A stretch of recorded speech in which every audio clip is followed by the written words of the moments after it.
ဦးဇင်းတို့9 နာရီခွဲပါပြီဒီကနေ့ညတက္ကကြီးတက္ကမကြီးများကိုတနာရီစာလောက်ဦးဇင်းနှလုံးသွင်းလာပါတယ်ပြောမလို့နော်တနာရီစာဆိုပေမလို့ပြောရင်းနဲ့နည်းနည်းလဲပြောရတာအဆင်ပြေသွားရင်လည်းပိုးကြရင်လည်းကြားသွားမှာပေါ့ဟုတ်လားအဲ့တော့တနာရီနဲ့တနာရီခွဲကြားလောက်ဦးဇင်းတို့ဖြစ်မယ်နဲ့တူတယ်နော်တို့ဒီကနေ့ညတရားပွဲကရုပ်တရက်စီမံလိုက်တဲ့တရားပွဲပေါ့နော်ဒီလိုလေးအေးအေးဆေးဆေးလေးပြောရတာလည်းပဲတစ်မျိုးအရာသာရှိပါတယ်ဟုတ်လားအဲ့တော့ဦးဇင်းတို့မြတ်စွာဘုရားရဲ့တရားကိုမြတ်နိုးကြလို့မြတ်စွာဘုရားရဲ့တရားတော်တွေကိုတန်ဖိုးထားကြလို့မြတ်စွာဘုရားရဲ့တရားတော်တွေဟာတို့ရဲ့ဘဝကိုချမ်းသာစေလိမ့်မယ်လို့ယုံကြည်ကြလို့တက္ကကြီးတက္ကမကြီးများတရားနာရောက်လာကြတာဟုတ်လားအဲ့တော့တန်ဖိုးထားသည့်အားလျော်စွာမြတ်နိုးသည့်အားလျော်စွာယုံကြည်သည့်အားလျော်စွာတရားတော်ကိုမြတ်မြတ်နိုးနိုးတန်ဖိုးထားပြီးတော့နာယူကြည်ညိုကြရအောင်ဦးဇင်းတို့ဒီကနေ့သာသနာတော်နှစ်2555ခု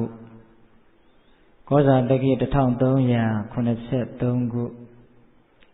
ဝါဇိုလဇန်12ရက်နေ့ညရန်ကုန်တိုင်းဒေသကြီးလှိုင်မြို့နယ်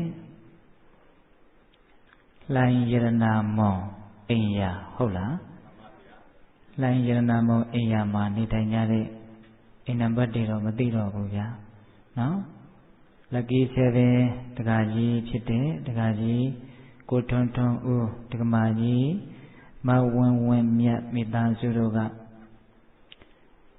မိမိတို့အပါဝင်တရားနာပိဋကပေါင်းသူတော်ကောင်းတို့မြတ်စွာဘုရားရဲ့တရားတော်တွေကိုနာယူကြည်ညိုပြီးတော့အတိညာဏ်တိုးပါစေဖို့ထိုမှတစ်ဆင့်ကုသိုလ်ကောင်းမှုတွေတိုးပါစေဖို့ထိုမှတစ်ဆင့်ကုသိုလ်ကောင်းမှုတို့ရဲ့အကျိုးဆက်ချမ်းသာဒုက္ခတွေများပြားစေဖို့အထွတ်အထိပ်ကြီးမှန်းချက်ဖြစ်တဲ့နောက်ဆုံးဒုက္ခခတ်သိမ်းချုပ်ငြိမ်းရာနိဗ္ဗာန်တရားတူတရားမြတ်ကို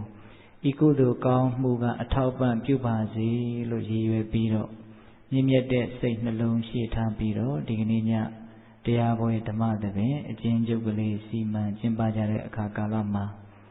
ကာယကံရှင်မိသားစုများနဲ့တကွတရားနာပိဋကပေါင်းသူတော်ကောင်းတို့ကိုဦးဇင်းတို့ဗာတရားဟောမှလေးဆိုတော့ဟိုတနေ့ကဦးထွန်းထွန်းဦးဇင်းနဲ့ပြောခဲ့တယ်လေဗတ္တိကရတ္တသုတ်တံမြန်မာလိုပြောရရင်တော့ကောင်းသောညအဓိပ္ပာယ်ရတယ်မေဇိမာနိကေဥပရိပန္နာတပါဠိတော်မှာလာရှိပါတယ်ဗတ္တိကရတ္တသုတ်တံတဲ့အင်မတန်သာသနာတော်မှာနာမည်ကြီးပါတယ်ဟိုသုတ်တံရဲ့ခေါင်းစဉ်လေးကိုမကြားဘူးပေမဲ့လို့ဦးဇင်းပြောလိုက်တော့ဒီအဓိပ္ပာယ်လေးတွေတော့ကြားဘူးပြီးသားလို့သဘောပေါက်သွားမှာပါနော်ပြီးတော့သူ့သဘောထားကိုယ်သဘောထားဦးဇင်းတို့ရဲ့တွေးပုံတွေးနည်းလေးတွေလည်းပဲဒကာကြီးဒီမိုင်းများမတွေးဘူးသေးတာလေးတွေဦးဇင်းတွေးပြတာလည်းပါကောင်းပါပါလိမ့်မယ်ဟုတ်လားအေးပတ္တိကရတ္တသုတ်တံတဲ့ကောင်းသောညလို့အဓိပ္ပာယ်ရတယ်နော်ကောင်းသောညဆိုတာတကယ်တမ်းကတော့ဘဝမှာဖြစ်ဖို့အင်မတန်ခဲရင်းနေဗျကောင်းကောင်းကလေးနေပြီးတော့ကောင်းတဲ့နေ့တွေကိုဖြတ်သန်းခဲ့ဘဝများမှကောင်းသောညဆိုတာကဖြစ်နိုင်တာကိုဟုတ်လားတချို့မကောင်းတာတွေလှုပ်ထားတယ်ဆိုရင်ညအိပ်ပြီးဆိုတော့နောင်တတွေနဲ့ပူလောင်ပြီးတော့ကောင်းသောညကမဖြစ်ပြန်ဘူးဟုတ်လားတချို့ကြတော့လည်းပဲအလိုဆန္ဒတွေကများလွန်ပြီးတော့စိတ်ကူးတွေထွေးပြီးတော့ညမှာပူပူလောင်လောင်ဆိုးဆိုးရင်ရင်နဲ့ကောင်းသောညကမဖြစ်ပြန်ဘူးဟုတ်လားတချို့ကြတော့လည်းပဲမိမိရောရောပေါ်ပေါ်ဆဆဘဝကိုဒီလိုပဲရေစုံမျောပြီးတော့ဖြစ်တယ်လို့နေလိုက်တော့လည်းပဲဘာရဲ့လို့မသိလိုက်ဖဲနဲ့ကောင်းတယ်မကောင်းတယ်လို့မသိလိုက်ဖဲနဲ့ကောင်းသောညကမဖြစ်ပြန်ဘူးဟုတ်လားဒီတော့ကောင်းသောညဆိုတာကိုဖြစ်ပေါ်လာစေဖို့အတွက်မြတ်စွာဘုရားကသုတ်တန်ရဲ့နာမည်လေးကိုပဲအဲ့ဒါလိုလှလှပပဓာတ်ရိုက်ပြောထားတာဗတ္တိကရတ္တကောင်းသောညဟုတ်လားအဲ့ဒီတရားတော်ကိုဒီနေ့ည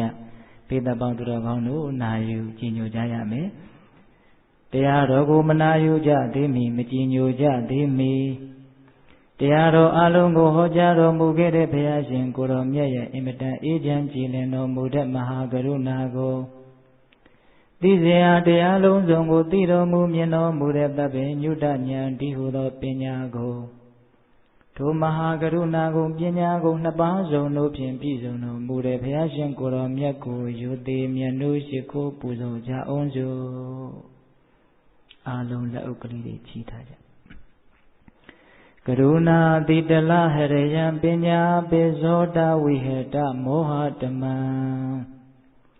သနရမရလောကကရုံဝနိတုကတံဂတိဝိမု dd ံကရုဏာတိတလဟရယံမဟာကရုဏာတော်ဖြင့်အေးမြသောစိတ်နှလုံးလေးရှိတော်မူပါ၏ထသောပညာပိဇောတဝိဟတမောဟတမံအရဟတမတိဟုသောအယောင်အလင်းဖြင့်ဝိဇ္ဇာတိဟုသောမိုက်မှောင်ကိုဖယ်ခွာတော်မူပြီးထသောသနရမရလောကကရုံလူနှင့်မြမတတဝါနန္ဒတို့ဤကြောက်ထီတန်တုအလေးကလူပြုရာတဆူရဲသောဆရာသခင်လည်းဖြစ်တော်မူပါ၏ထသောဂတိဝိမု dd ံဒေဝမနုဿနိရယနှင့်ပေတတလိษံလာရရှိငါးတန်သောဂတိတို့မှလေအထူးသဖြင့်ကင်းလွတ်တော်မူပြီးထသောသူကတံတတဝါတို့အားအကျိုးများကြောင့်ဟုတ်မှန်သောစကားကောင်းကိုသာမြတ်ဆိုတော်မူပါ၏ထသောဗုဒ္ဓံသစ္စာလေးရတရားမြတ်ကိုလက်ပေါ်တင်ထားပရမညာကဲ့သို့ပြတ်သားထင်ထင်သိမြင်ပြီးတဘုရားရှင်ကိုယ်တော်မြတ်ကြီးကိုမေယံတရားဟောပုဂ္ဂိုလ်တရားနာပုဂ္ဂိုလ်ခေါ်ဆိုပညတ်ပရမမမှုယုံနာနှဖျားဖြစ်ကြပါသောဘုရားတပည့်တော်တို့သည်ဝိနေဝနာမှာကာယဝစီမနောခြေပေသုံးလီဓာရပနာမဖြင့်ဒုက္ခယောကျိုးလက်စုံမိုးကရှိခိုးဥညွတ်ပါ၏မြတ်စွာဘုရား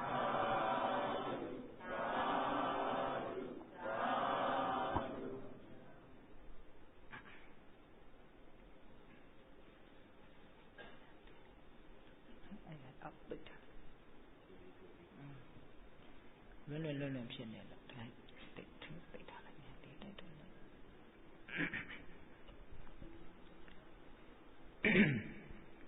ပတ္တိက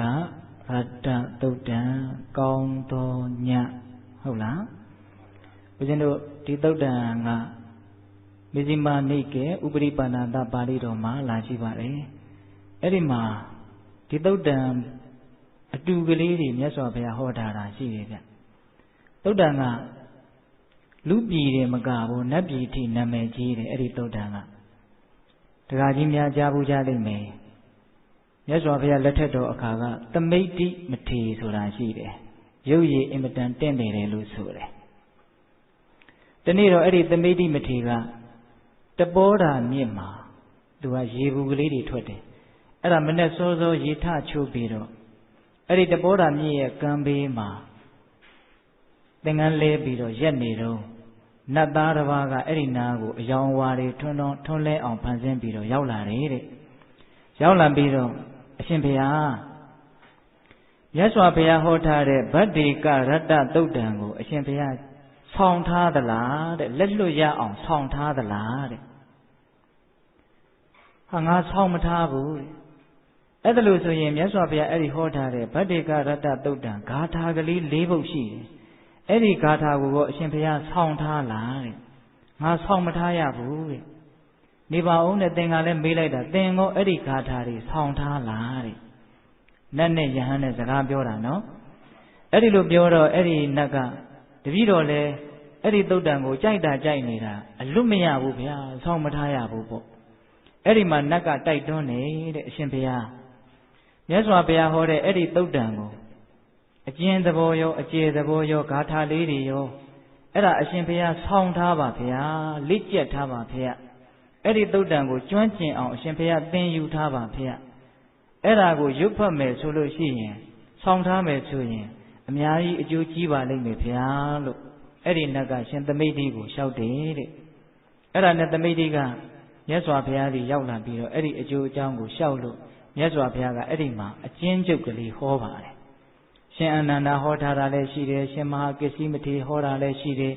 နောက်ထပ်ယဟန်တစ်ပါးကိုပဲစန္ဒနာလို့အမည်ရတဲ့နတ်သားတစ်ပါးက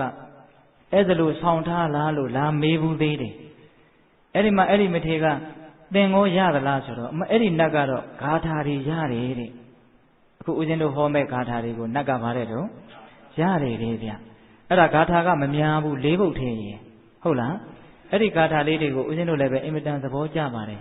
အဓိပ္ပာယ်လေးတွေကိုသိပြီးတော့ရွတ်နေရလို့ရှိရင်ဘဝမှာဘလို့နေရမယ်ဘလို့အချိန်ကုန်ရမယ်ဆိုတာလေးကိုရှေ့ကနေလမ်းကြောင်းပေးပြီးတော့သင်ကြားနေတယ်လို့ခံစားရတယ်အင်မတန်လည်းအေးချမ်းမှုရှိတယ်လို့ဦးဇင်းတို့ယူဆပါတယ်ဒါကြောင့်ပိဿပေါင်းသူတော်ကောင်းတို့ဦးဇင်းတို့တရားပွဲပြီးတဲ့အခါမှာဒီဂါထာလေးတွေကိုအရာကျက်ပြီးတော့နေတိုင်းရွတ်ဖတ်နေကြရင်ကောင်းမှာပဲလို့အဲ့ဒါလို့ဆန္ဒတရားမဟုတ်ခင်မှာတော့ဦးဇင်းမှာအခုဖြစ်လာတယ်နော်တခါကြီးများဟုတ်လားဗတ္တိကရတ္တသုတ်တံတဲ့အဲ့ဒါကိုဦးဇင်းကနည်းနည်းကလေးအကျယ်ချဲ့ပြီးတော့ဆိုင်ရာသူနဲ့သဘောတူရအဓိပ္ပာယ်လေးတွေကိုဒီပြင်မြတ်စွာဘုရားဟောထားတဲ့ဒေသနာတော်လေးတွေကိုယူပြီးတော့ဘေးတတ်တို့ကိုတဏှာကြီးနဲ့တဏှာကြီးခွဲခြားမှာဦးဇင်းတို့ပြီးအောင်ပြောပါမယ်နော်ဦးဇင်းတို့အခုတရားဟောတာကဏိဒံပြောနေတာနဲ့တောင်10မိနစ်လောက်ကြာသွားပြီနော်ဗတ္တိကရတ္တသုတ်တံတဲ့စပြီးတော့နာယူကြည်ညိုကြရအောင်အတိတံနာနွာကမေယနပတိကင်ခေအနာဂတံယထတိတံပဟိနန္တအပတင်္စအနာဂတံပိစုပန်နိစ္စယောဓမံတထဝိပတတိအာတံဟိရံအသင်္ကုပ္ပံတံဝိဒွာမနုပြုဟယေဧဇေဝကိစ္စမာတဗံကောဇင်ညာမရဏံတုဝေနာဟိနောသင်္ကရန္တိနမဟာသေနေနမေဇုနာဧဝံဝိဟာရိအာတာပိအဟောရတမတ္တံတိတောတံဝေပတ္တိကရတောတိတံတောအာစိတ်ခတိမုနိ1မိနစ်တောင်မကြာဘူးနော်တခါကြီးကလျှောက်တဲ့ဒီအိမ်မှာဒါပထမဦးဆုံးအချိန်ဘာသာရေးအခမ်းအနားလုပ်ဖူးတာပါတဲ့ဟုတ်လားအမင်္ဂလာရှိသွားပြီလို့ယူဆလိုက်ပေါ့ဟုတ်လားတခါကြီးနော်ဒီဂါထာလေး၄ပုဒ်ကိုဦးဇင်းတို့ဒီကနေ့ညထိုက်တဲ့လို့အကျယ်ချက်ပြီးတော့ဦးဇင်းတို့နားလေသဘောပေါက်တယ်လို့ပြောသွားပါမယ်နော်ပြီးစုံအောင်တော့ဦးဇင်းပြောနိုင်မှာမဟုတ်ဘူးဦးဇင်းညာကဒါကိုပြီးစုံအောင်ပြောနိုင်တဲ့အစွမ်းမရှိပါဘူးဟုတ်လားဒါပေမဲ့ကိုနားလေသဘောပေါက်ထားသလောက်ကလေးကိုဦးဇင်းကပြောပြမှာနော်ပထမဂါထာစပြီးတော့ရှင်းကြရအောင်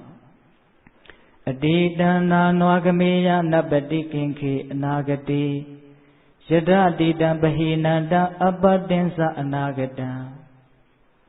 အတိတံပြီးခဲ့ပြီးသားဖြစ်ခဲ့ပြီးသားအတိတ်တွေကိုနာနွာကမေယအစဉ်မလိုက်ရပြီးခဲ့ပြီးသားအတိတ်ဖြစ်ခဲ့ပြီးသားအရာတွေကိုအစဉ်မလိုက်ရဘူးတဲ့အစဉ်မလိုက်ရဘူးဆိုတာဘာလဲဆိုတော့ပြီးတော့ရှင်းပြပါမယ်နော်အတိတံဖြစ်ခဲ့ပြီးသားအတိတ်တွေကိုနာနွာကမေယအစဉ်မလိုက်ရအနာဂတံမဖြစ်ပေါ်သေးတဲ့အနာဂတ်ကိုနပတိကင်ခေမျောလင့်တောင့်တ၍မနေရမဖြစ်သေးတဲ့အနာဂတ်တွေကိုလည်းလှမ်းမျောပြီးတော့တောင့်တမနေနဲ့မျောလင့်မနေနဲ့တဲ့ဘာကြောင့်လဲဆိုတော့အကြောင်းပြချက်ကလေးကယူးလေးနဲ့အင်မတန်ပြည့်စုံတယ်အတိတံအတိတ်ဆိုတာဒီပဟိနံချုပ်ခဲ့ပြီပျောက်ခဲ့ပြီအတိတ်ဆိုတာမရှိတော့ဘူးတဲ့အနာဂတံအနာဂတ်ဆိုတာကလည်းအပတံရောက်မလာသေးဘူးအနာဂတ်ကလည်းဗါတဲ့တော့ရောက်မလာသေးဘူးတဲ့အဲ့ဒါပထမဂါထာရဲ့အဓိပ္ပာယ်ပြန်ပြောမယ်နော်ပြီးခဲ့ပြီးသားအတိတ်ကိုအစဉ်မလိုက်ရဘူးတဲ့မဖြစ်ပေါ်သေးတဲ့အနာဂတ်ကိုမျှော်လင့်တောင့်တပြီးတော့မနေရဘူးတဲ့ဘာကြောင့်လဲဆိုတော့အတိတ်ဆိုတာပြီးခဲ့ပါပြီတဲ့ဘာမှမရှိတော့ပါဘူးတဲ့နော်အနာဂတ်ဆိုတာတကယ်ဖြစ်နေသေးတာမဟုတ်ဘူးဘာမှမဖြစ်သေးဘူးဘာမှမဖြစ်သေးတော့ဘာမှမရှိသေးဘူးပေါ့ဟုတ်လားအဲ့ဒီတော့အတိတ်ဆိုတာပြီးခဲ့ပြီဒါကြောင့်ပြန်တွေးမနေနဲ့အနာဂတ်ဆိုတာရောက်မလာသေးဘူးဒါကြောင့်မျှော်လင့်မနေနဲ့ဒါကိုပြောတာနော်အဲ့ဒီတော့အတိတ်ဆိုတာကိုပေတတ်တို့ကအတိတ်ဘဝတွေလွန်ခဲ့တဲ့နှစ်ပေါင်းများစွာ3နှစ်4နှစ်ကမှအတိတ်လို့အဲ့ဒါလိုမထင်နဲ့မနေ့တုန်းကလည်းအတိတ်ပဲလေဟုတ်လားပြီးခဲ့တဲ့လလည်းအတိတ်ပဲလေ ဟုတ်ဗျာလုံးလုံးစင်ပြောမယ်ဆိုရင်စောစောကဦးဇင်းတို့သီလယူခဲ့တာလေအတိတ်ပဲလေစောစောကဏိဒန်းစကားလေးတွေပြောနေတာလေအတိတ်ဖြစ်ခဲ့ပြီနော်ဟောအခုဦးဇင်းအတိတ်ဖြစ်ခဲ့ပြီနော်လို့ပြောတာကိုပဲအတိတ်ဖြစ်သွားပြီသဘောပေါက်တယ်နော်အဲ့ဒီတော့ပြစ္ဆုတ်ပံဆိုတာခဏလေးဘာမှကြာတာမဟုတ်ဘူးအချိန်ဆိုတာတကယ်ကတော့ပြည့်ညတ်သဘောတကယ်ရှိတာမဟုတ်ဘူးနော်ပြစ္ဆုတ်ပံဆိုတာခဏကလေးယုံနံတို့ရဲ့ဖြစ်ဆွဲခဏလေးဘလောက်မြန်တုံးဆိုရင်တဲ့ဦးဇင်းတို့ကျမ်းဂန်တွေကဥပမာပြောတယ်အင်မတန်ချွန်မိနေတဲ့ပုတ်ဆောက်ဖြားကလေးပုတ်ထိုးတဲ့ဆောက်ဖြားကလေးထက်နေတာပေါ့နော်အဲ့ဒီပုံမှာမုံညင်းစီကလေးတင်လိုက်မယ်ဆိုရင်ဘလောက်ကြာကြာနေမလို့တင်လိုက်တာနဲ့လက်ကလွတ်လိုက်တာနဲ့ရှောဆိုကျသွားပြီယုံနံတို့ရဲ့တည်တဲ့နေတဲ့အချိန်လေးဟာဒါဥပမာပေးလို့ရတာလေးကိုပေးတာအဲ့လောက်တောင်မှမကြာဘူးဟုတ်လားတစ်စက္ကန့်ပြီးမှတစ်စက္ကန့်ဒီစက္ကန့်ပြီးရင်ဒီစက္ကန့်ရောက်လာရင်ပြီးခဲ့ပြီးသားစက္ကန့်ကအတိတ်ဖြစ်သွားပြီဟုတ်လားအဲ့ဒီလောက်ထိအတိတ်ကိုသဘောပေါက်ပြီးတော့ပြီးခဲ့ပြီးသားကိုထားခဲ့တချို့များဆိုရင်ပြီးခဲ့ပြီးသားကိုမထားခဲ့နိုင်ဘူးပြီးခဲ့ပြီးသားကြီးကဝန်တိုးဝန်ဘိုးကြီးဖြစ်နေတယ်လေးတာပေါ့တချို့ဆိုရင်နလန်းကိုမထူဘူးအတိတ်ဝန်တိုးဝန်ဘိုးကြီးကသူ့ကိုဖိထားတာဟုတ်လားအဲ့ဒါအတိတ်ကိုအဲ့ဒါလိုလိုက်နေကြတာနော်တချို့ဆိုရင်အနာဂတ်နဲ့ပတ်သက်ပြီးတော့မျှော်လင့်ပြီးတော့ပြည်လည်မယ်ထင်တော့လည်းပဲရင်မှုမှုမေးလျော့မှုနဲ့ဒီလိုနေတာပဲမပြေလည်တော့ဘူးထင်မြန်တော့လဲစိုးရိမ်မှုပူပန်မှုတွေနဲ့ဒီလိုနေတာပဲအနာဂတ်ကိုလေအဲ့ဒီတော့မြတ်စွာဘုရားကအတိတ်ဆိုတာပြီးခဲ့ပါပြီတဲ့အတ္တအတိတ်ဆိုတာပဟိနံချုပ်ခဲ့ပြီပျောက်ခဲ့ပြီဝါမရှိတော့ဘူးအနာဂတံအနာဂတ်ဆိုတာကလည်းပဲအပတ္တံရောက်မလာသေးဘူးအနာဂတ်ဆိုတာဘာမှရေရတာမဟုတ်ဘူးဟုတ်လားအနာဂတ်ဆိုတာရောက်မလာသေးလို့မရှိသေးဘူးဒါကြောင့်မြတ်စွာဘုရားကအတိတ်ကိုပြန်ပြီးတော့အစင်မလိုက်နဲ့အနာဂတ်ကိုမျှော်လင့်မနေနဲ့ဘာကြောင့်လဲအတိတ်ဆိုတာပြီးခဲ့ပြီအနာဂတ်ဆိုတာရောက်မလာသေးဘူးတဲ့ရိုးရိုးလေးပြောတာနော်အေးအဲ့ဒီတော့တရားဓမ္မတို့ဦးဇင်းတို့တွေအချိန်လေးဘလို့ကုန်နေကြလဲလို့စဉ်းစားရင်ဒီဆုံးမတော်မူချက်ကိုမလိုက်နာဘဲနဲ့အချိန်ကုန်ကြတာများတယ်စိတ်ဟာအတိတ်မှနေတယ်များသောအားဖြင့်စာထဲကတော့မြတ်စွာဘုရားဝိပင်ကဝေဖန်ပြီးတော့အကျေပြောပါတယ်အတိတ်ကိုအစဉ်လိုက်တယ်ဆိုတာဘာပြောတာလဲဆိုရင်တဲ့ဦးဇင်းကအဲ့ဒါကြတော့ပါဠိတွေမကျွတ်တော့ဘူးနော်အတိတ်ကိုအစဉ်လိုက်တယ်ဆိုတာတဲ့ကိုဖြစ်ခဲ့ပြီးသားအစဉ်ပြေမှုလေးတွေဒါဦးဇင်းကအရက်စကားနဲ့နားလည်အောင်ပြောတာစာထဲကတော့ခန္ဓာ၅ပါးနဲ့ရှင်းပြောတယ်ငါဘယ်လိုရုပ်ဖြစ်ခဲ့တယ်ငါဘယ်လိုခံစားမှုဖြစ်ခဲ့တယ်ငါဘယ်လိုမှတ်သားမှုဖြစ်ခဲ့တယ်အဲ့ဒါလိုတွေးပြီးတော့နှစ်သက်နေရင်အဲ့ဒါအတိတ်ကိုအစဉ်လိုက်တာတဲ့ပြီးခဲ့ပြီးသားအစဉ်ပြေမှုကလေးတွေကိုတွေးပြီးတော့ကြည်နိုးနေတာပေါ့နော်အဲ့ဒါဗါတဲ့တော့အတိတ်ကိုအစဉ်လိုက်တာဒါကိုဒကာဓမ္မတို့ဦးဇင်းတို့တွေကချဲ့ထွင်ပြီးတော့စဉ်းစားရမယ်တခါပြီးခဲ့ပြီးသားအတိတ်ရဲ့မကျေနပ်ချက်တွေကိုပြန်ဖောပြီးတော့စဉ်းစားပြီးတော့စိတ်ရဲ့ပင်ပန်းနွမ်းနယ်မှုစိတ်ရဲ့အညစ်အကြေးတွေကိုယူနေတာတွေမများဘူးလားများတယ်အတိတ်မှာစိတ်ဟာနေပြီးတော့အကျိုးမဲ့ပေါင်းအကျိုးမဲ့ဖြစ်ခဲ့ပေါင်းများလာပါပြီဘာမှလည်းအကျိုးရှိတာမဟုတ်ဒီတော့အတိတ်ကိုလုံးဝမစဉ်းစားရဘူးလို့အဲ့ဒါလိုလည်းပဲဆိုလိုတာတော့မဟုတ်ဘူးဘာကြောင့်လဲဆိုတော့ဒေသနာတော်တွေကိုတစ်ခုနဲ့တစ်ခုညှိတတ်ဖို့လိုတယ်နော်ဒါကြောင့်ဦးဇင်းတို့စကားပုံလေးရှိပါတယ်ကြမ်းတက်မခဲကြမ်းညှိခက်တယ်တဲ့ဘာကြောင့်လဲဆိုတော့ဦးဇင်းတို့ရှင်ရာဟုလာကိုမြတ်စွာဘုရားဟောတာရှိတယ်အလုပ်တစ်ခုလုပ်ပြီးပြီဆိုလို့ရှိရင်ပြန်စဉ်းစားရမယ်တဲ့ဟောလာပြန်ပြီနော်ဒါကြတော့အတိတ်ကိုစဉ်းစားခိုင်းတယ်နော်ဘလို့စဉ်းစားခိုင်းတာလဲဆိုတော့ဒါကိုရင်မှုဖို့မေးလျော်မှုနဲ့စဉ်းစားတာမဟုတ်ဘူးငါအဲ့ဒီလိုလုပ်ခဲ့တယ်ငါအဲ့ဒီလိုပြောခဲ့တယ်ငါအဲ့ဒီလိုကြံခဲ့တယ်အဲ့ဒါငါအတွက်အကျိုးနေသလားသူများအတွက်အကျိုးနေသလားသို့မဟုတ်ငါအတွက်အကျိုးရှိခဲ့သလားသူများအတွက်အကျိုးရှိခဲ့သလားလို့အကျိုးရှိမရှိကိုယ့်ရဲ့လုပ်ခဲ့ပြီးသားအတိတ်လုပ်ရက်တွေနဲ့ပတ်သက်ပြီးတော့ပြန်စဉ်းစားရမယ်တဲ့စဉ်းစားပြီးတော့အကျိုးမရှိဘူးဆိုနောင်ဒါမျိုးငါမလုပ်ဘူးလို့စဉ်းစားရမယ်အကယ်၍အကျိုးရှိတယ်ဆိုရင်ဒါမျိုးစတဲ့တဖို့ငါလုပ်မယ်လို့စဉ်းစားရမယ်ဒါမျိုးတော့စဉ်းစားရမှာပေါ့နော်ခုတရားဓမ္မတို့ဦးဇင်းတို့တွေကအဲ့လိုစဉ်းစားတာအင်မတန်နေပါလေအစဉ်ပြေတာတွေမပြေတာတွေစဉ်းစားပြီးတော့လောကီလိုလည်းအကျိုးမရှိလောကုတ္တရာလိုဆိုတော့ဝေးရော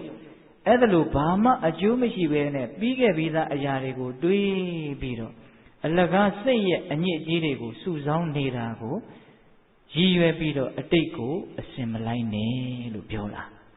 ဒကမကြီးများသဘောပေါက်တယ်နော်အေး အနာဂတ်ကိုလည်းပဲမမျှော်လင့်နဲ့မတောင့်တနဲ့ကိုကကောင်းအောင်လုပ်ထားတယ်ဆိုရင်ကောင်းတဲ့အနာဂတ်ကသေချာပေါက်ရှိပါလေဟုတ်လားအခုတရားဓမ္မတို့ဦးဇင်းတို့တွေဘဝမှာဖြစ်နေကြတယ်ဆိုတာကိုယ်စိတ်တိုင်းကြဖြစ်တာလားဖြစ်เสียရှိတဲ့အတိုင်းဖြစ်တာလားအဲ့ဒါကိုရိုးရိုးလေးသဘောပေါက်ဖို့လိုတယ်ကောင်းတာတွေဖြစ်เสียရှိရင်ဘယ်သူမှတားမရဘူးကောင်းတာတွေဖြစ်မှာပဲမကောင်းတာတွေဖြစ်เสียရှိနေသေးတယ်ဆိုရင်လည်းဘယ်သူမှတားလို့မရဘူးမကောင်းတာတွေဖြစ်အောင်မှာပဲ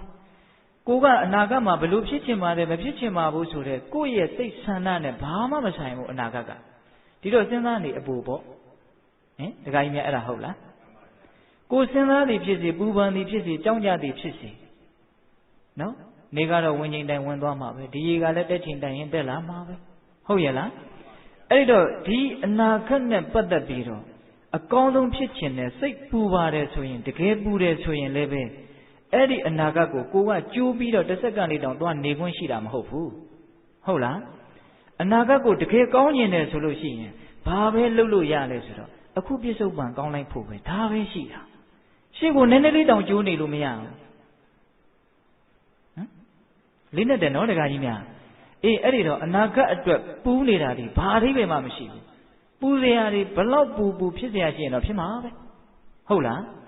အဲ့ဒီတော့ပူးနေတဲ့အတွက်ကြောင့်ကိုပဲပိုးပြီးတော့ဒေါသကိလေသာတစ်မျိုးတိုးတဲ့အတွက်ကြောင့်အခြေအနေကပိုးဆိုးသွားနိုင်တယ်အဲ့ဒီတော့အနာဂတ်နဲ့ပတ်သက်လို့တော့ဘာမှခေါင်းထဲမထားတာအကောင်းဆုံးပဲအနာဂတ်အတွက်ခေါင်းထဲထားခြင်းတယ်ဆိုရင်လည်းပဲ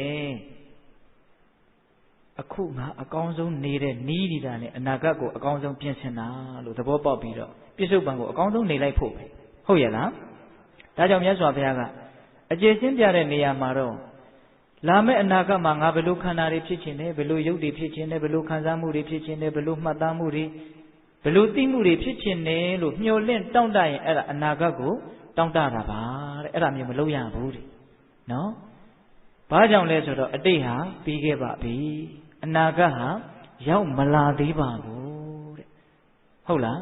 အဲ့ဒါတွေကိုတရားဓမ္မတို့ဦးဇင်းတို့တွေကဘဝမှာနေနီးမတည့်ပဲနဲ့အန်ချော်ပြီးတော့အတိတ်နဲ့အနာဂတ်ကိုထက်ချီတလဲလဲဟိုတလဲဒီတလဲဒီလိုနေတာဒါကြောင့်အကျိုးတွေကရှိတယ်မလို့မရှိပဲဖြစ်နေတာဟုတ်လားဒါပေမဲ့လို့မြတ်စွာဘုရားကအနာဂတ်ကိုစဉ်းစားရမယ့်အပိုင်းလေးတွေလည်းပဲဟောထားတာရှိပါတယ်နော်ညှိတဲ့ဖို့လိုတယ်နော်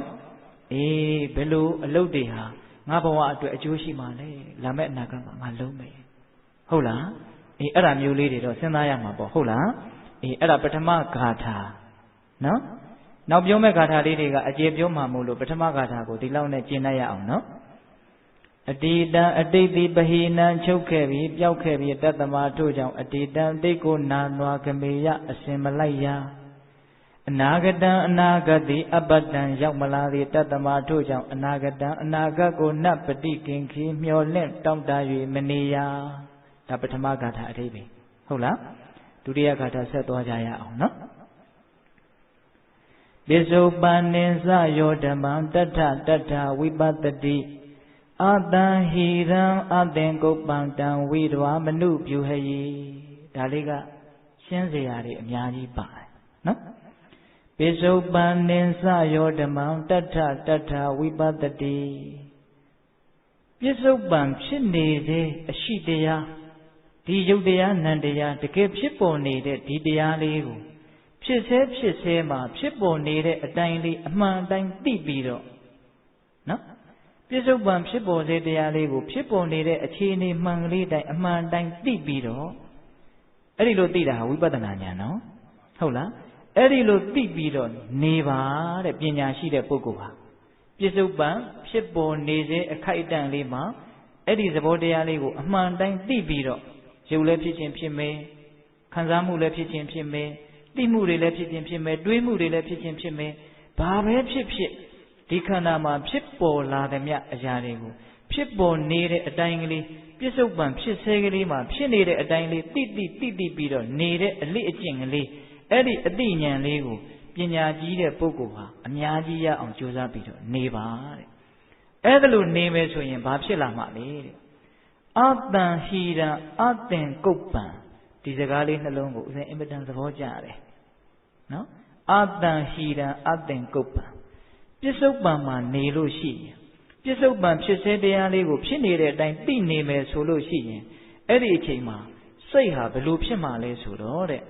အတ္တဟိရံအတ္တံကုပ္ပံအတ္တဟိရံသွေးဆောင်ဖြားယောင်းခြင်းမခံရဘူးတဲ့စာလိုဘာသာပြန်ထားတာလေးကတော့တဏှာဒိဋ္ဌိတို့ဖြင့်ဆွဲဆောင်ခြင်းမခံရဘူးတဲ့ပြစ္ဆုတ်ပံမှာနေမယ်ဆိုလို့ရှိရင်ပထမရလာမယ်အကျိုးတရာ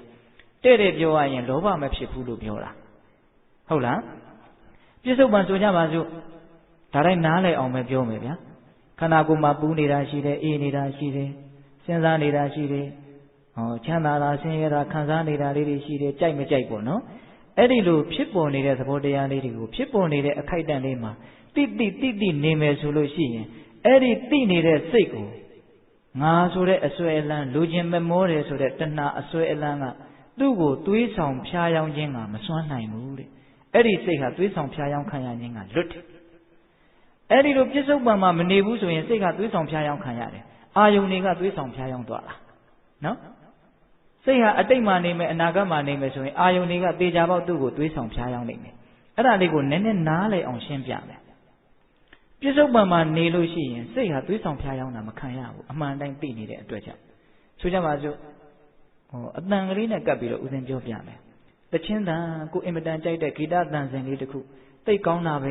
ဆိုလို့ရှိရင်စိတ်ကဒီတဲကိုရစ်မှုပြီးတော့ကြိုက်နေတဲ့သဘောရှိတယ်နော်ဒါပုထုဇဉ်တွေဦးဇင်းတို့လည်းပဲရှိတာပဲနော်တခါကြီးဒီမိုင်မြဒီလိုပြောလိုက်လို့ဦးဇင်းတို့မှဒီသဘောမရှိဘူးလို့အထင်ကြီးတာတွေမဖြစ်စေချင်ဘူးဟုတ်လားဒါကသဘောတရားလေးတွေကိုဦးဇင်းကပြောပြတာအဲ့ဒီလိုတန်စင်လေးကိုနားထောင်နေတဲ့အခါမှာစိတ်ဟာနှစ်သက်တဲ့သဘောမရှိဘူးလားရှိတယ်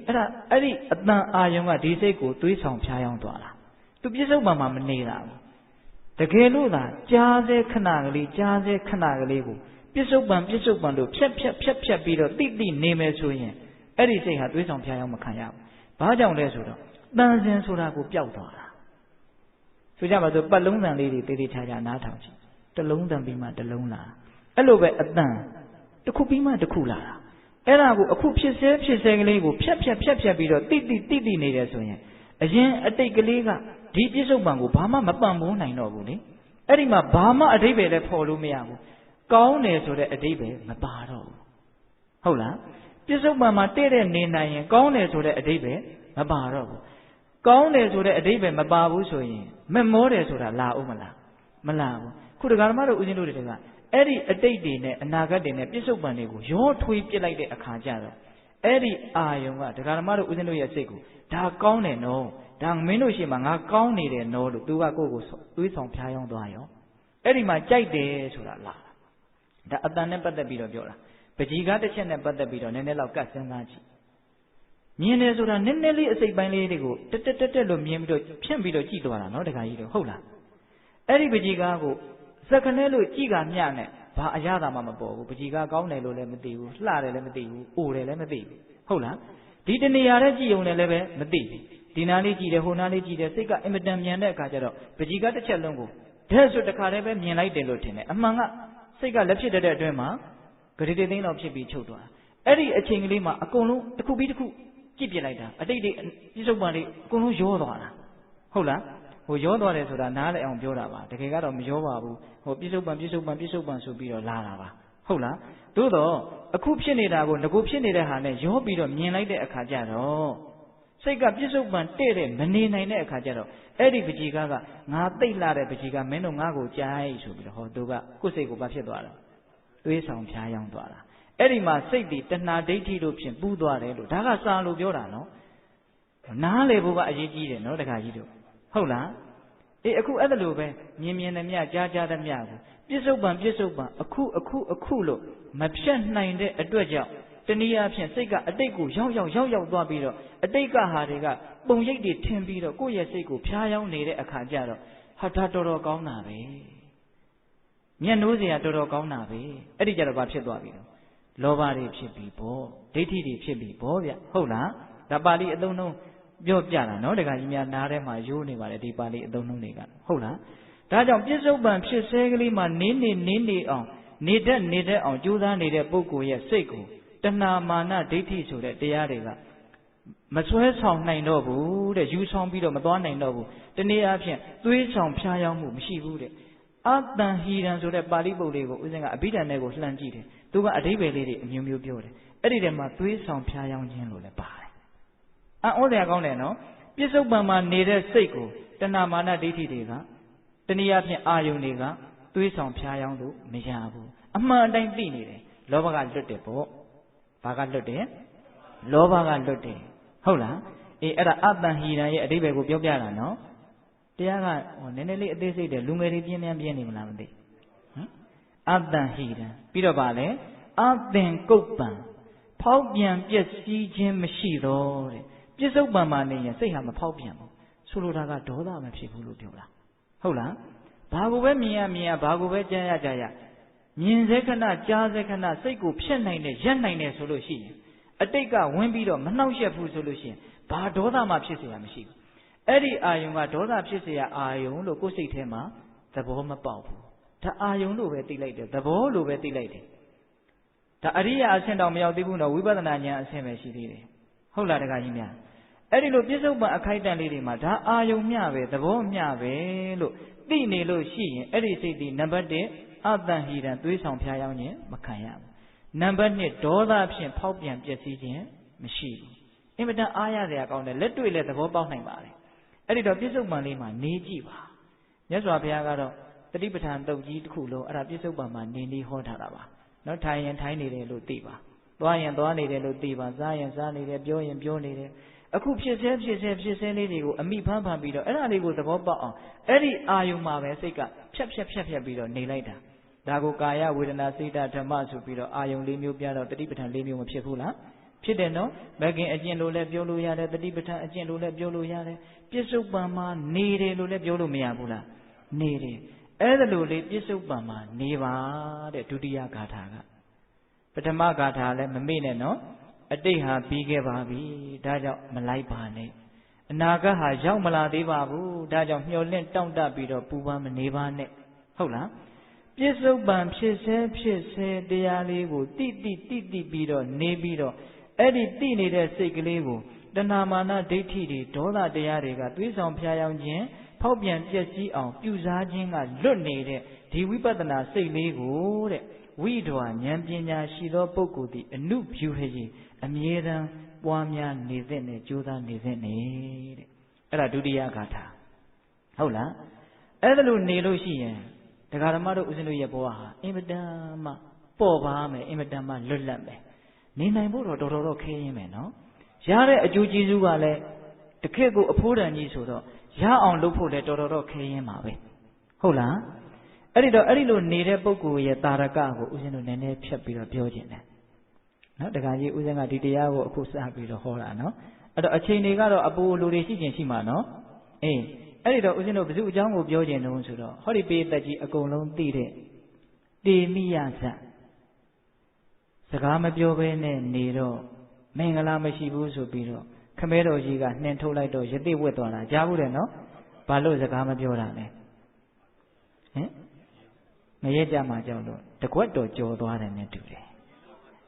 ဘယင်လောဟမှာဆိုလို့နော်အဲ့ဒီတော့အဲ့ဒီတေမိယယတိကတကယ်ကိုသူတော်ကောင်းအကျင့်ကိုကျင့်ရင်လို့အဋ္ဌံပါရမီကြီးအကြီးအကျယ်ဖြည့်ပြီးတော့ဒီဇလန်းကြီးကိုအရှိကြီးမပြောတော့ဘူးနော်အဲ့ဒီမှာနောက်ဆုံးတိုးတဲ့ရောက်တော့ယတိယဟန်ဝတ်ပြီးတော့နေလိုက်တယ်အဲ့ဒါအဖေမေကလာပြီးတော့နောက်တော့လာမဖူးမြော်ဘူးလားဖူးမြော်တယ်နော်ခမဲတော်ကြီးနဲ့မေတော်ကြီးနဲ့ကလာပြီးတော့ဖူးမြော်တော့သားကဧည့်ခံတယ်အဖေနဲ့အမေကိုဘာနဲ့ဧည့်ခံလဲဆိုတော့ကံပြင်းရွက်ပြုတ်စီလည်းမပါဘူးစားလည်းမပါဘူးတိုးထဲမှာဘာမှမရှိဘူးလေအဲ့ဒါကိုမီးနဲ့ပြုတ်ထားတဲ့ကံပြင်းရွက်ပြုတ်ခြေလုံပြုတ်အဲ့ဒါကိုခမဲတော်ကြီးစားပါအဲ့ဒါခမဲတော်ကြီးကထိနှန်းစည်းစိမ်နဲ့ဖိမှန်တကပြုတယ်ငါသားငယ်သေးတယ်ကြီးမကျင့်မှာအကုန်လုံးပယ်တယ်ပယ်ပြီးတော့အဲ့ဒီမှာခမဲတော်ကြီးကဘာမှမလျှောက်သေးခင်မှာသားကိုကြည့်အယောင်လေးတောင်ထွက်လို့မျက်နှာကလည်းကြီးလင်းလို့စားတဲ့အစားအစာကကံမြင့်ရွက်ပြုတ်နေတာကတိုးထဲမှာတယောက်တည်းဘာမှပြောစရာအာရုံလည်းရှိတာမဟုတ်အဲ့ဒါလိုပတ်ဝန်းကျင်အခြေအနေမှာအဲ့ဒါလိုအာဟာရကိုသုံးဆောင်ပြီးတော့ဒီလိုအခြေအနေကြီးနဲ့နေပြီးတော့ငါသားရဲ့အရေးဆင်းကအင်မတန်ကြီးလင်းနေပါလားသူ့စိတ်ထဲမှာနားမလည်နိုင်ဘူးလေအဲ့ဒါနဲ့ခမဲတော်ကြီးကပုံမှန်လင်းလင်းပဲပြောတယ်င ငါသားတဲ့စားတာကလည်းကြမ်းကြမ်းထန်ထန်နေတာကလည်းအဖို့မမိတယောက်တည်းတောထဲမှာပြင်းစရာကြီးအဲ့ဒါလိုနေပြီးတော့အရေးအစင်းကြတော့သိပ်ပြီးတော့တောက်ပနေပါလားကြီးလင်းနေပါလားတန့်ရှင်းနေပါလားအဲ့ဒါဘာကြောင့်လဲဆိုအဲ့ဒီမှာရှင်ရသေးကသူ့ရဲ့အရေးအစင်းတင့်နေခြင်းရဲ့အကြောင်းကိုအများကြီးပြောပြပါတယ်အဲ့ဒီတည်းကဥစဉ်လိုရင်းကလေးပြောပြနော်အတိတနာနုသောသာမိနပဇ္ဇပါမိအနာဂတံပိစုပန်နေနယာပေမိတေနဝန္နောပတိရတိတာတာခမည်းတော်နတ်အိုမင်းမြတ်အဟံငါသည်အတိတံဖြစ်ခဲ့ပြီးသားအတိတ်တွေကိုနာနုသောသာမိပြန်ပြီးတော့မစိုးရိမ်ပါဘူးဘာတွေဖြစ်ခဲ့ပြီလို့ငါမှစိုးရိမ်တရားဘာမှမရှိဘူးစိုးလည်းမစိုးရိမ်ဘူးဒါပေမဲ့တချို့မကောင်းတာတွေလုပ်ထားရင်တော့စိုးရိမ်ကောင်းစိုးရိမ်ရမှာပေါ့နော်ဒါလေးကလည်းသတိထားမိသေးတယ်ဦးဇင်းကဟုတ်လားသူကအတိတ်နဲ့ပတ်သက်ပြီးတော့သူဘာမှမစိုးရိမ်ပါဘူးတဲ့ပြီးခဲ့ပြီတဲ့အတိတ်နော်အတိတနာနုသောသာမိနပဇ္ဇပါမိအနာဂတံအနာဂတံဖြစ်ပေါ်၍မလာသေးတဲ့အနာဂတ်ကိုလည်းပဲနပဇ္ဇပါမိငါတောင့်တပြီးတော့မနေပါဘူးဘာဖြစ်ချင်တာလို့ငါမှဘာမှမရှိဘူးတဲ့ပိစုပန်နေနယာပေမိ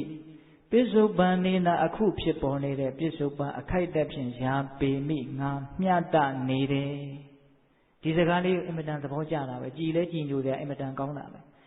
အခုပိစုပန်ကလေးနဲ့သူမျှတနေပါတယ်တဲ့မျှတတယ်ဆိုတဲ့စကားလုံးလေးဒကာကြီးဒကာမကြီးများမျက်နှိုးစရာမကောင်းဘူးလားမျှတပြီဆိုမှတော့ချမ်းသာပြီပေါ့ဗျဟုတ်လားမမျှတရင်မချမ်းသာဘူးပစ္စည်းတွေပေါ်တိုင်းလည်းမျှတမယ်မထင်နဲ့နော်ဒီပြင်အခြေအနေတွေဘလောက်ကောင်းကောင်းစိတ်ထဲမှာမမျှတတဲ့သဘောတွေရှိရင်ရှိနေနိုင်နေတာပဲလေဟုတ်လားအခုသူကတော့အခုဖြစ်နေတာလေးနဲ့သူရနေတာလေးနဲ့သူရှိနေတာလေးနဲ့လောလောဆယ်အခြေအနေလေးကိုသူကျင့်တတ်ပါတယ်လို့ပြောတာမျှတတယ်ဆိုတာဒါလေးကိုသူစိတ်တိုင်းကြပါတယ်ဟုတ်လားအတိတ်ကိုသူမစိုးရိမ်ဘူးအနာဂတ်ကိုသူဘာမှမမျှော်ဘူးအခုအခြေအနေလေးကိုသူကျင့်တတ်ပါတယ်ဒါလေးနဲ့သူမျှတပါတယ်တဲ့ဒါကြောင့်မို့လို့တေနထိုကဲ့သို့အတိတ်ကိုလည်းပဲစိုးရင်ပူဆွေးပြီးတော့မနေဘူးအနာဂတ်ကိုလည်းတောင့်တပြီးတော့မနေဘူးပြစ္ဆုတ်ပံမှာမျှတပါတယ်ဆိုတဲ့အကြောင်းကြောင့်အဟံငါဤမမငါရဲ့ဝင်တော့အရေးစင်းသည်ပတိရတိကြည်လင်တောက်ပလို့နေပါတယ်အဲ့ဒါကြောင့်သူ့ရဲ့အရေးစင်းတွေကတောက်ပနေတာတဲ့နော်လှတယ်ဆိုတာနဲ့ကြည်ကောင်းတယ်ဆိုတာနဲ့မတူဘူးနော်ဒကာကြီးဒီမကြီးများအဲ့ဒါလို့သူများကြည်ကောင်းတဲ့ကြည်လင်တန့်ရှင်းတဲ့ရုပ်ရည်ကိုရကျင်တယ်ဆိုရင်ဒီမှာနီလန်းတစ်ခုတွေ့တာပဲဗျနော်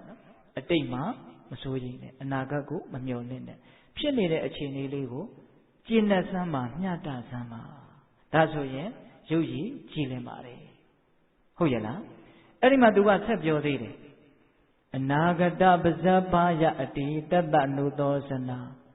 ဧတေနာဘာလသုတ်တံတိနလောဝဟရိတောလူတောဟောဒီလောကကြီးမှာဉာဏ်ပညာနည်းတဲ့အသိဉာဏ်နည်းတဲ့လူမိုက်တွေဟာတဲ့ရရဆက်ဆက်ပြောတယ်လို့တော့မထင်သေးခြင်းဘူးနော်ဒါရှင်ရသေးကပြောတာဉာဏ်ပညာမရှိတဲ့လူမိုက်တွေဟာတဲ့ပြီးခဲ့ပြီးသားအတိတ်ကိုတွေးပြီးတော့သူတို့ညှို့စိုးရိမ်ပြီးတော့ပူပန်းနေတယ်မဖြစ်ပေါ်သေးတဲ့အနာဂတ်ကိုသူတို့အများကြီးမျှော်လင့်ပြီးတော့အိန္ဒိမယဖြစ်နေတယ်တဲ့အဲ့ဒီတော့ဘာဖြစ်တုံဆိုတော့နလောဝဟရိတောလူတောစိမ့်ဆိုးနေတဲ့ကျူပင်လေးကျူပင်ဆိုတာအင်မတန်စိမ့်ဆိုးပါလေနော်အဲ့ဒါကိုဆွဲပြက်ပစ်လိုက်တယ်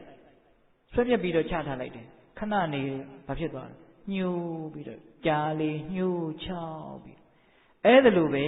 တဲ့အတိတ်ကိုတွေးပြီးတော့ပူတဲ့လူတွေအနာဂတ်ကိုတွေးပြီးတော့မျောလင့်တောင့်တနေတဲ့ပုဂ္ဂိုလ်တွေပြစ္ဆုတ်ပန်းနဲ့ရောင်ရဲမျှတအောင်မနေနိုင်ကြတဲ့ပုဂ္ဂိုလ်တွေဟာစိမ့်ဆိုးနေတဲ့ကျူပင်ကိုနှုတ်ဖြတ်ပြီးတော့ထားလို့ညှိုးငယ်နေတဲ့မျိုးအဲ့ဒီလိုပုဂ္ဂိုလ်တွေဟာညှိုးငယ်နေမှာပဲအဲ့ဒီလူတွေရဲ့အရေးအသွင်းဟာ6တွေ့နေမှာပဲကြည်ရတာမင်္ဂလာမရှိကြက်သေးမရှိဖြစ်နေမှာပဲဟုတ်ရဲ့လားဒါကြောင့်တရားဓမ္မတို့ဦးဇင်းတို့တွေဘဝမှာကြည်ကြည်လင်လင်ချမ်းချမ်းသာသာလွတ်လွတ်လပ်လပ်ပေါ့ပေါ့ပါပါ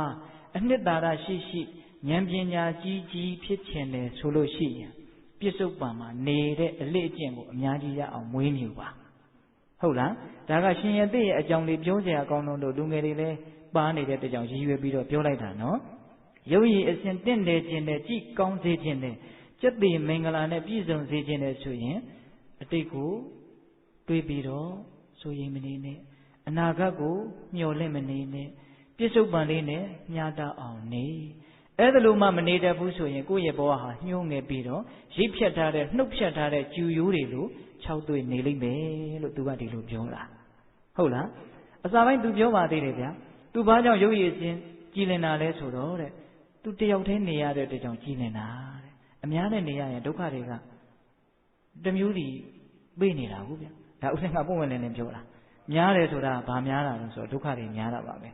ကိုကတခါတော့ထင်ကောင်းထင်မယ်ပေါ့ဗျာအတိုင်းဝိုင်းနေများတယ်အချင်းဟန်နေများတယ်ဆိုရင်ဟာဒါဘေးကလည်းပြောကြတာကိုတော်တော်အကျိုးပေးကောင်းတယ်သူဆင်းရဲနေတာသိချင်မှသိမှာကိုဗျဟုတ်လားအဲ့ဒီတော့ဘာတွေများတာလဲလို့မေးရင်တကယ်ကတော့ဒုက္ခတွေများတာပါပဲဟုတ်လား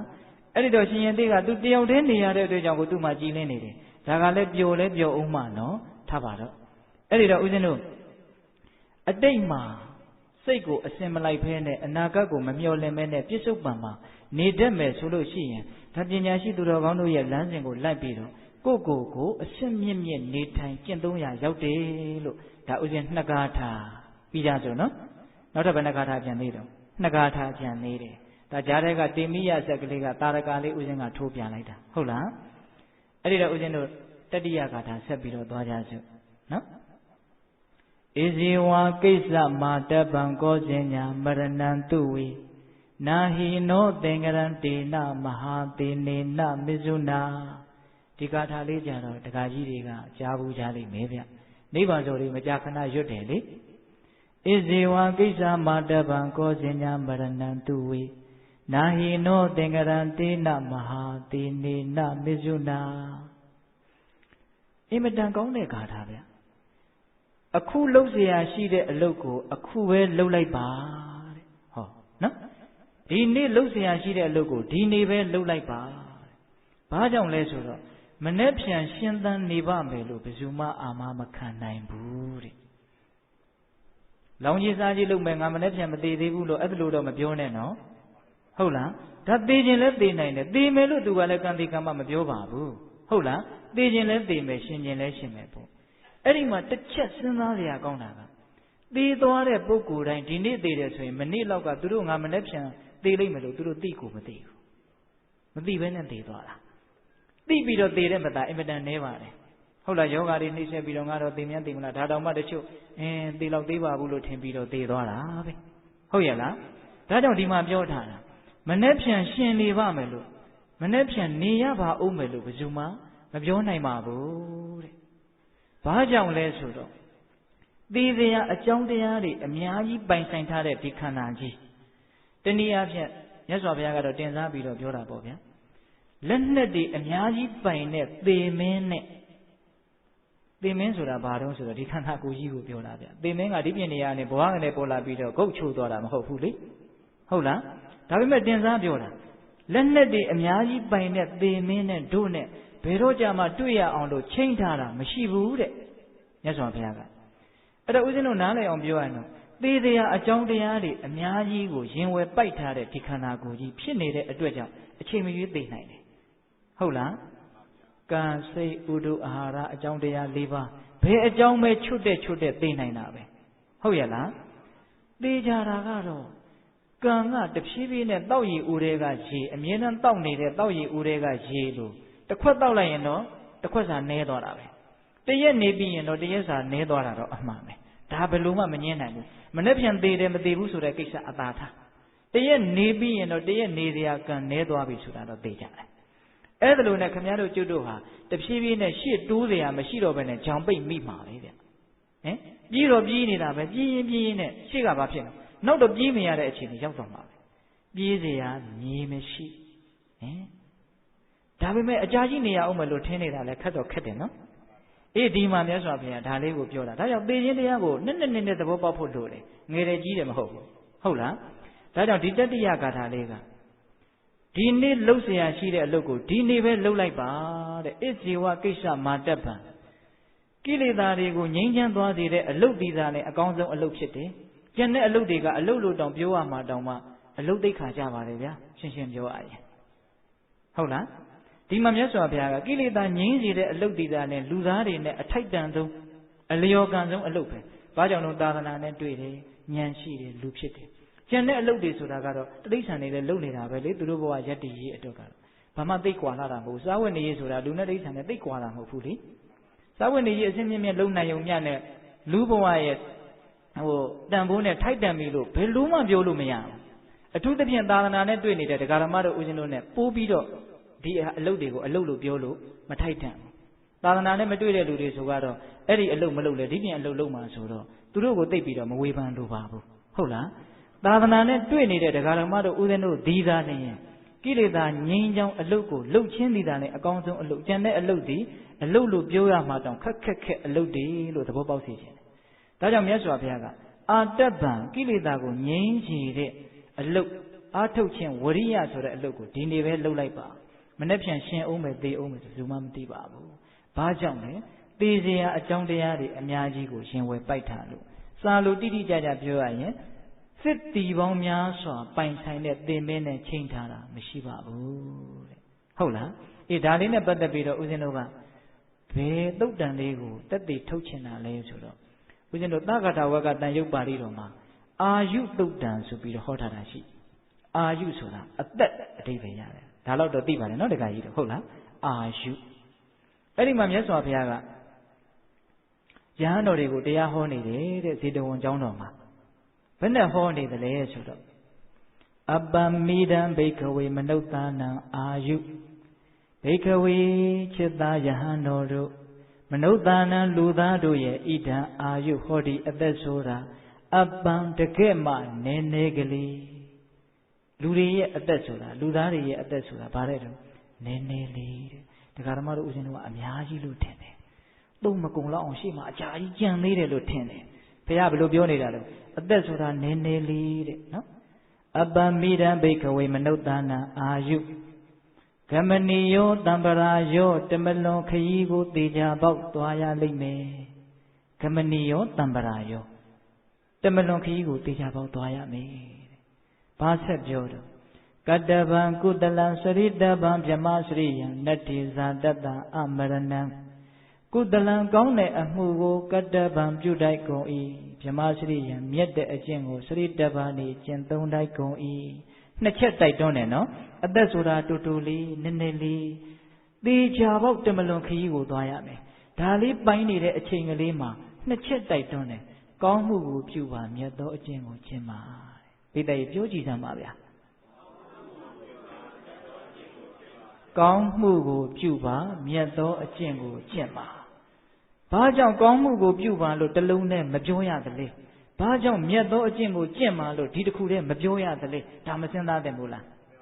စဉ်းစားသင့်တယ်ကောင်းမှုကြတော့တန်တရားတွေနဲ့ချီးပြီးတော့နေရအောင်ပါလေဒါနတွေသီလတွေဘာဝနာတွေပြု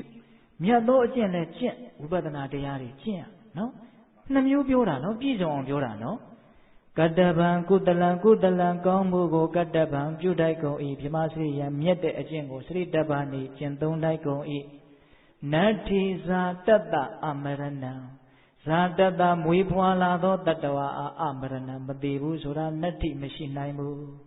မွေးဖွာလာတဲ့တတ္တဝါမသိဘူးဆိုတာဘယ်နည်းနဲ့မှမဖြစ်နိုင်ဘူးတဲ့သေချာပေါက်သိမှာပဲတဲ့အင်မတန်ရိုးတဲ့တရားပါတခါကြီးများဟုတ်လားမွေးဖွာလာတဲ့တတ္တဝါသေချာပေါက်သိမယ်တဲ့ဘာဆက်ပြောတော့ဆိုတော့မြတ်စွာဘုရားကရုဏာကြီးကြောင်းအင်မတန်ပေါ်လွင်တယ်ယောဘိက္ခဝေရှိရန်ဇီရတိသောဝတ္တတတအပံဝါဘိညောဘလောက်ပဲအသက်ရှိပါတယ်ပြောတဲ့ချစ်သားတို့အလွန်ဆုံးနေရာမှာတရားပိုနေနေပေါ်တဲ့မြတ်စွာဘုရားကတခါကြီးမှန်မြာအလွန်ဆုံးနေရာမှာတရားပိုရင်နေနေပေါ်အဲ့ဒီရောက်တော့သေချာပေါက်သိမှာနော်အဲ့ဒီလိုမြတ်စွာဘုရားကအဲ့ဒီလိုအသက်နဲ့ပတ်သက်ပြီးတော့ဒေသနာတော်ကိုယဟန်တော်တွေကိုဟောနေတာအဲ့ဒီဟောနေတဲ့အခိုက်မှာဘယ်သူရောက်လာလဲဆိုတော့မာနရောက်လာတယ်မနက်ကတန်တရားထွက်ရလန်ကြိုးစားတဲ့ပုဂ္ဂိုလ်ကိုသူကသူ့ရန်သူပဲသူကမထွက်စေခြင်းဘူးတန်တရားထဲမှာကျင်လည်ဖို့ဆိုရင်သူကောင်းကောင်းအားပေးတယ်ဟုတ်လားအခုလည်းရှိတာပဲဗျမနက်ကသူ့ရဲ့လက်အောက်ငယ်သားတွေလည်းအများကြီးပဲတန်တရားထွက်ဖို့လုပ်ပြီးဆိုရင်တော့တစ်ခုမဟုတ်တစ်ခုအနှောင့်အယှက်တစ်ခါတလေကြုံရတတ်တယ်နော်တကယ်ယူမိုက်မြထားပါတော့အခုအဲ့ဒီမာနကအဲ့လိုမြတ်စွာဘုရားကြီးရောက်လာပြီးတော့မကောင်းတဲ့စိတ်သဘောထားတွေနဲ့ ယဟန်တော်တွေကိုအာယုံနောက်အောင်ပေါ့ဗျာခေတ်စကားလေးနဲ့ပြောရရင်ဟုတ်လားဂါထာလာရွတ်တာသူရွတ်တဲ့ဂါထာကမာနရွတ်တာဆိုတော့တေချာပေါက်ကောင်းမှာမဟုတ်ပါဘူးလို့ဒကာကြီးမိုင်များစဉ်းစားပြီးတော့ပြောမယ်မာနရွတ်တာကိုဘယ်ကောင်းမှာလဲဒါပေမဲ့တိုက်တိုက်ဆိုင်ဆိုင်ခင်ဗျားတို့ကျွတ်တို့သဘောထားနဲ့တော်တော်ကြီးတူနေတယ်အဲ့ဒါလိုပြောတော့နာတော့မနာကြနဲ့ပြီးရင်တူမတူဆိုတာသိရလိမ့်မယ်ဟုတ်လားမာနရွတ်တဲ့ဂါထာကဘယ်သူနဲ့တူနေတော့ဒကာဓမ္မတို့ဦးဇင်းတို့ရဲ့သဘောထားကလေးနဲ့ချွတ်ဆွတ်ပဲတူသလားပုက္ကတိကပဲလားဆိုတော့ပြီးရင်တေချာစဉ်းစားကြည့်နော်ဒကာကြီးဟုတ်လားမာနကဘာရွတ်ပြတော့ဆိုတော့ဒီဃာယုကမနုဿာနနနဟိလေသူပောရိသောစရိယခေရမတောဝနတ္ထိမစ္ဆုတာအာဂမောအဓိပ္ပာယ်ကဘာပြောတာလဲဆိုတော့မနုဿာနံလူသားတို့ရဲ့အာယုအသက်ဆိုတာဒီကတကယ့်ကိုမှအရှိကြီးပဲလူတွေရဲ့အသက်ဆိုတာအကြာကြီးနေရမှာပါအခုလောလောဆယ်မသေးသေးပါဘူးပိဋိလောလောဆယ်မသေးသေးပါဘူးဆိုတဲ့အမြင်ရှိမရှိဗျာဘလောက်ထိမှန်းထားတော့ဒကမာကြီးတွေဘလောက်ထိမှန်းထားတော့မာနပြောတယ်လို့ဒီကပဲလားအရှိကြီးမှန်းထားတယ်မဟုတ်လားဒါဥစဉ်ကကြိုက်ဒကာကြီးများကိုပြောရတာအားနာပါလေဗျာကျုပ်ကိုကျုပ်ပဲပြောပါတော့မယ်ဥစဉ်လည်းအနည်းဆုံး80လောက်တော့နေရမယ်လို့မှန်းထားကဲဘယ်သူနဲ့တူနေတော့မာနပြောတာနဲ့တူဟုတ်လားအေးဒီမှာမာနကပြောတယ်နော်ဒီဃာယုကံမနုဿာနလူတွေရဲ့အသက်ဆိုတာအရှိကြီးပဲဘာဆက်ပြောလို့ဆိုတော့သူပေါ်ဒီသောဉာဏ်ကြီးတဲ့ပုဂ္ဂိုလ်သည်နံထိုအသက်ကိုနဟီလေယမကဲ့ရဲ့မရှုံချရအသိဉာဏ်ရှိတဲ့လူကအသက်ကိုအပြစ်မတင်သင့်ဘူးတဲ့ဘယ်သူအယူဆတော့မာနရဲ့အယူဆလူတွေကဘယ်လောက်ထိအသက်ကိုအပြစ်မတင်တယ်ဆိုတော့သေတဲ့အကြောင်းကြားကိုမကြားခြင်းဘူးသေတဲ့အကြောင်းပြောလို့ရှိရင်ဘာပြောတော့မင်္ဂလာမရှိဖြစ်သေးမရှိမနဲ့စောစီဘာတွေလာပြောတာဘယ်သူအယူဆနဲ့တူနေတာမာနယူဆချွတ်စွတ်ပဲလားနော်ဒီဃာယုကမနုဿာနနဟိလေသူပောရိသောဉာဏ်ရှိတဲ့လူဟာအသက်ကိုမကဲ့ရဲ့တင်ဘူးမရှုံချတင်ဘူးတဲ့ဒါမာနယူဆနော်ဘာဆက်ပြောတော့ဆိုတော့ဥပမာလေးနဲ့တောင်ပြောတယ်ဗျာသူကလည်းဉာဏ်ရှိတာပေါ့ဗျာမာနကလည်းဘာပြောတော့ဆိုတော့ခိရမတောဝနွားတို့ကိုတောက်ပြီးတော့ရစ်နေတဲ့စိန်ကြနေတဲ့ကလေးကဲ့သို့စရိယကျင့်သုံးရ၏အနှစ်နဲ့ပြည်စုံတဲ့မလိုင်ဘက်တွေနဲ့ပြည်စုံတဲ့နွားတို့တွေတောက်ပြီးတော့ဟုတ်လားစိန်ကြပြီးတော့ရစ်နေတဲ့ကလေးလိုကျင့်ရမယ်တဲ့ကျင့်မကျင့်ဗျာတခါတလေတော့ကျင့်တာပေါ့ဗျာဟုတ်လားနွားတို့တောက်ပြီးသားကလေးစိန်ကြပြီးတော့နေသလိုမျိုးဘဝကိုနေပြစ်လိုက်ရတယ်တဲ့မာနကပြောတာနော်အဲ့တော့ဒကာဓမ္မတို့ဦးဇင်းတို့တခါလေးဘဝမှာ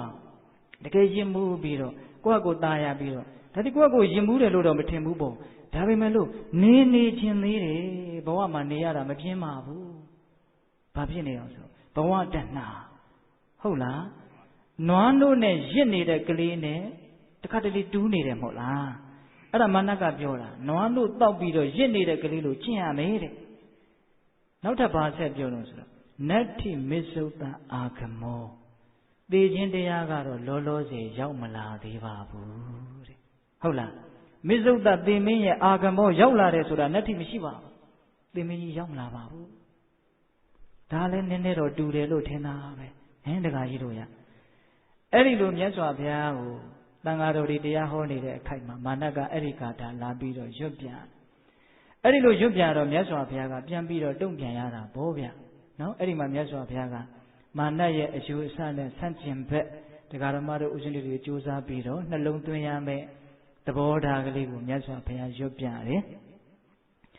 အပမိဒံအပါယုကမနုဿာနဟိလေယနံသူပောရိသောစရိယဒိဋ္ဌမတောဝနတ္ထိမေဇုတနာဂမောဘာပြောတာတော့ဆိုတော့မနုဿာနလူတို့ရဲ့အာယုအသက်ဆိုတာအပံတကယ်မှနည်းနည်းလေးသူပောရိသောဉာဏ်ကြီးသောပုဂ္ဂိုလ်သည်နံထိုအသက်ကိုဟိလေယကဲ့ရဲ့ရှုံချရ၏အသက်ကိုဘာလို့ရမှာလဲလို့ကဲ့ရဲ့ရှုံချရမယ်အသက်ဆိုတာနည်းနည်းလေးသေစရာအကြောင်းတွေအများကြီးရှိနေတဲ့အတွက်ကြောင့်အသက်ကိုရှုံချရမယ်ဥပမာတစ်ခုပြောမယ်ဒီဖန်ခွက်ကလေးဝဲလာတယ်ဟာခဏလေးမင်းကိုးကျင်တဲ့ချိန်ကွဲမှာပဲဆိုရင်ဒီဖန်ခွက်ကိုကောင်းတယ်လို့ပြောမလားမကောင်းဘူးလို့ပြောမလား မကောင်းဘူးလို့ပြောမယ်ဆိုကြမှာဆိုအဖို့တန်တဲ့ပစ္စည်းကွန်ပျူတာပစ္စည်းဝယ်မလာမယ်ဘာအာမခံချက်မှမပါဘူးဟေးမင်းကိုဘာအာမခံချက်တစ်နှစ်လည်းမပေးဘူးနှစ်နှစ်လည်းမပေးဘူးပြည့်ချင်တဲ့ချိန်ပြည့်မှာပဲကွာဆိုရင်အာမခံချက်ပေးတဲ့ပစ္စည်းတော့တန်ဖို့မထားဘူးအလကားအဲ့ဒီကောင်အဲ့ဒီပစ္စည်းအဆင်မရှိဘူးလို့အဲ့ဒီပစ္စည်းကိုစိတ်ထဲကကဲ့ရဲ့တဲ့သဘောရှုံချတဲ့သဘောမျိုးမသက်ရောက်ဘူးလားဒါကိုအထင်မကြီးဘူးဘာကြောင့်လဲဆိုတော့အချိန်မရွေးပြတ်သွားနိုင်လို့ပစ္စည်းကြတော့အချိန်မရွေးပြတ်နိုင်တဲ့အတွက်ကြောင့်တန်ဖိုးမထားဘူးဆိုရင်ဒီအသက်ကြီးကတော့အချိန်မရွေးမပြတ်နိုင်ဘူးလား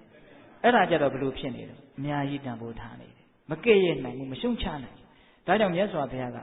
ဏ်ရှိတဲ့လူဟာဒီအသက်ကိုဘာလို့ရမှာလဲတော့ကဲ့ရဲ့ရှုံချရမယ်တဲ့ဗျာဟုတ်လားအသက်ဆိုတာနည်းနည်းလေးဉာဏ်ကြီးတဲ့လူဟာအသက်ကိုကဲ့ရဲ့ရှုံချရမယ်ခုနကမာနကတော့နှုတ်ရည်နဲ့ရစ်နေတဲ့ကလေးလိုကျင့်ရမယ်လို့ပြောတယ်ဒီမှာမြတ်စွာဘုရားကလည်းမာနကဥပမာနဲ့ပြောတော့ဘုရားကဉာဏ်ပညာအတုမရှိပဲဗျအများကြီးပြောတတ်တာပေါ့ဘာပြောတုံဆိုတော့စရိယာဒိဋ္ဌမတ္တောဝါအာဒိဋ္ဌမတ္တောဝါခေါင်းကိုမီးလောင်နေတဲ့ပုဂ္ဂိုလ်ကဲ့သို့စရိယာကျင့်သုံးရ၏ကောင်းလိုက်တဲ့ဥပမာဗျခေါင်းမီးလောင်နေတဲ့လူလူကျင့်ရမယ်တဲ့စိတ်ကူးလေးနဲ့လောင်ကြည့်စမ်းပါအောင်ခေါင်းမီးလောင်နေဆိုရင်ဘယ်ဟာကိုဘာတွေကိုအရင်လုပ်ကြမှာလဲအဲ့ဒီမီးအရင်ငြိမ်းရမှာပေါ့ဟာအင်စာတွေဘာတွေတက်ချင်တယ်ဆိုရင်တော့မတက်သေးနဲ့ဦးမယ်ကဲအဲ့ဦးစင်ကုံကုံပြောလိုက်တယ်ဒီပြင်အလုပ်ဆိုတာတော့အသာထလေခေါင်းမီးလောင်နေတယ်ဆိုရင်ဘာအရင်လုပ်ရမှာလဲအဲ့ဒီမီးကိုအရင်ငြိမ်းရမှာပဲသူ့ထက်အရေးကြီးတဲ့အလုပ်ဘာမှမရှိဘူးအဲ့ဒီလိုပဲလူဘဝရလာတဲ့အခိုက်မှာခေါင်းကိုမီးလောင်တဲ့လူလိုကျင့်ရမယ်ဆိုလိုတာကမြင့်မြတ်စင်ကြယ်တဲ့အကျင့်ကိုတကယ့်ကိုအရေးတကြီးကျင့်ရမယ်ဦးဇင်းတို့မလိုက်နာနိုင်သေးပါဘူးเนาะတခါကြီးမိုင်းများဟုတ်ရဲ့လားဒါပေမဲ့လို့ကြည်ညိုစရာကောင်းလွန်းလို့တစ်ခါတစ်ခါနှလုံးသွင်းမယ်ဆိုရင်ပီတိတွေဖြစ်စရာကောင်းလွန်းလို့ဦးဇင်းတို့ဒါလေးကိုပြောပြတယ်ဟုတ်လားစရိယာဒိဋ္ဌမတ္တောဝါခေါင်းမီးလောင်သူကဲ့သို့ကျင့်ရမယ်တဲ့နတ္ထိမေဇုတ္တနာဂမောမေဇုတ္တသေမင်းရဲ့နာဂမောရောက်မလာဘူးဆိုတာနတ္ထိမရှိနိုင်ဘူးဝါရောက်လာမယ်ပေါ့သေမင်းရဲ့မလာဘူးဆိုတာမရှိနိုင်ဘူးတဲ့မလာမနေလားကိုလာလိမ့်မယ်အဲ့ဒီလိုမြတ်စွာဘုရားကဟောတာဟုတ်လားဒါကြောင့်မလို့ဦးဇင်းကခုနတုန်းက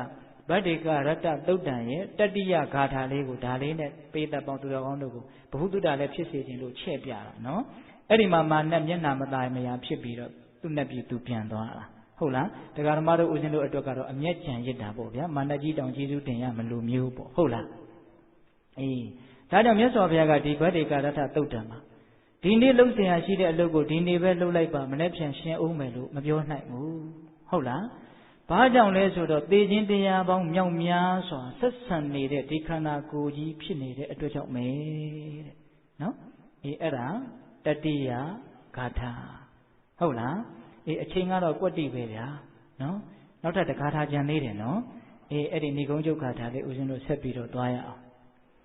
ဧဝံဝိဟာရိအာတာပိယဟောရတမတ္တန္တိတောတံဝေပတ္တိကရတောတိသံတောအာစိခတိမုနိဧဝံဤကဲ့သို့အဟောရတမတ္တန္တိတောနေနေညညမပြင်းရည်ပဲအာတာပိလုံးလာဝရိယနဲ့ပြည့်စုံသည်ဖြစ်၍ဝိဟာရိနေလေရှိသောပုဂ္ဂိုလ်ကိုဝိဟာရိနေလေရှိသောပုဂ္ဂိုလ်ကိုတန်တော်ဘုရားစားရှိသောသူတော်ကောင်းတို့သည်ဗတ္တိကာရတောတိကောင်းသောညတညရှိသောပုဂ္ဂိုလ်ဟူ၍ဝါကောင်းသောညရှိသောပုဂ္ဂိုလ်ဟူ၍အာဟုမိန်ကြတော်မူကြလေကုန်မည်ခုနတုန်းကနေစနစ်ကလေးအဲ့ဒီနှလုံးသွင်းမျိုးလေးနဲ့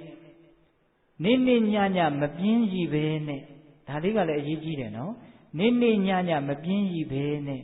လုံးလဝရိယထက်ထက်တန်တန်နဲ့ကြိုးစားနေမယ်ဆိုရင်အဲ့ဒီလိုပုဂ္ဂိုလ်မျိုးကိုဗတ္တိကရတ္တကောင်းသောညရှိတဲ့ပုဂ္ဂိုလ်လို့ဘုရားအစရှိတဲ့သူတော်ကောင်းကြီးတွေကချီးမွမ်းကြတယ်တဲ့နေနေညညမပြင်းကြီးတော်သူတဲ့ဒီတော့တရားဓမ္မတို့ဦးဇင်းတို့တွေကဒီနားမှာညှိကြတယ်လို့ထင်တာပဲအသိဉာဏ်တွေလည်းထိုက်သလောက်ရှိတယ်ပြစ္ဆုတ်ပံမှာနေနည်းကိုလည်းသိတယ်ငယ်ငယ်လေးတွေကသာကြားဘူးတယ်နော်နေလဲနေတတ်တယ်ဘာကြောင့်မနေတာလဲဆိုတော့အဲ့ဒီနေနေညညပြင်းကြီးခြင်းမရှိပဲဆိုတဲ့စာမိုးဝဲမှာကြာကြတာလေဟင်ဒီကမကြီးများဟုတ်လားဟုတ်တယ်တခါတလေကိုကိုတိုင်းတရားတရားဖြစ်တယ်လုံလဝရိယနဲ့အားထုတ်ပြီးတော့တကယ်တရားအရာသာလေးကိုတန်တိအားလျော်စွာတော့ခံစားမှုကြတဲ့လူတွေကြီးပဲဖြစ်ပါလိမ့်မယ်နော် တခါကြီးများကိုအကဲခတ်ရတာလေအဲ့ဒါလို့စိတ်ရဲ့တကယ်ချမ်းသာမှုအကျိုးရှိမှုကိုတကယ်ဖြစ်စေတယ်လို့တကယ်လဲသိတယ်တကယ်လဲလုတ်တက်ပါလျှက်ကင်နဲ့ဘာကြောင့်ဒီအချိန်ထိတရားဓမ္မတို့ဦးဇင်းတို့တွေကတရားကိုဟုတ်ဟုတ်ဖတ်ဟာအာမခံချက်ရှိအောင်မသိကြသေးတာလဲလို့မင်းရင်အဲ့ဒီအဟောရတ္တမတ္တန်တိတောဆိုတာမဖြစ်လို့ပဲနေနေညညမပြင်းကြီးပဲနည်းနည်းလေးလှုပ်ပြီးတော့ပြစ်ထားလိုက်ကြရော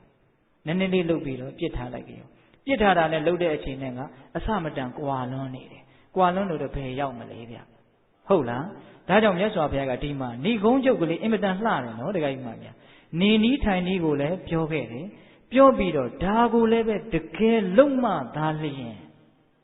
ပိဋကရဲ့တိယုံတိတာနဲ့ဗတ္တိကာရထဖြစ်တယ်လို့ပြောလို့မရဘူးဗျ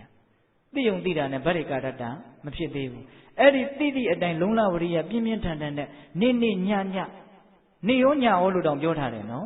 ်ညကို4 နာရီလောက်ပဲအိတ်တယ်ပေါ့လေတကယ်တမ်းကတော့ဟုတ်လားအဲ့ဒါလိုမျိုးကြိုးစားပြီးဆိုတော့မှဗတ္တိကရတ္တကောင်းသောညရှိသောသူတဲ့သိပေမဲ့လို့မကျင့်ရင်လည်းအကျိုးတရားတွေနဲ့ဝေးပြီးတော့စိတ်ကဆင်းရဲနေအောင်မှာပဲဗ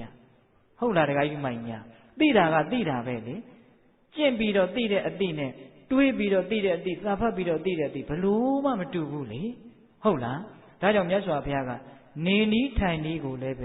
ပြည့်စုံအောင်တကယ့်ကိုအကျဉ်းချုပ်ကလေးနဲ့ပြည့်စုံအောင်ညွှန်ကြားတာအင်မတန်အောစရာကောင်းတဲ့ဘုရားရဲ့ဒေသနာများဘာမှမများဘူးရွတ်လိုက်လို့ရှင်1 မိနစ်အတွင်းပြီးတာနော်အဲ့ဒီအဓိပ္ပာယ်တွေကိုဆန့်လိုက်မယ်ဆိုရင်ကုန်နိုင်ဝယ်ရမရှိဘူးဟုတ်လားပြစ္ဆုတ်ပံမှာနေတာကိုအဓိပ္ပာယ်ဆန့်လိုက်မယ်ဆိုရင်ကုန်နိုင်စရာမရှိဘူးနော်အဲ့ဒီနေနည်းကိုပြောပြီးတဲ့နောက်ဏိကုံးချုပ်လေးမကောင်းဘူးလာ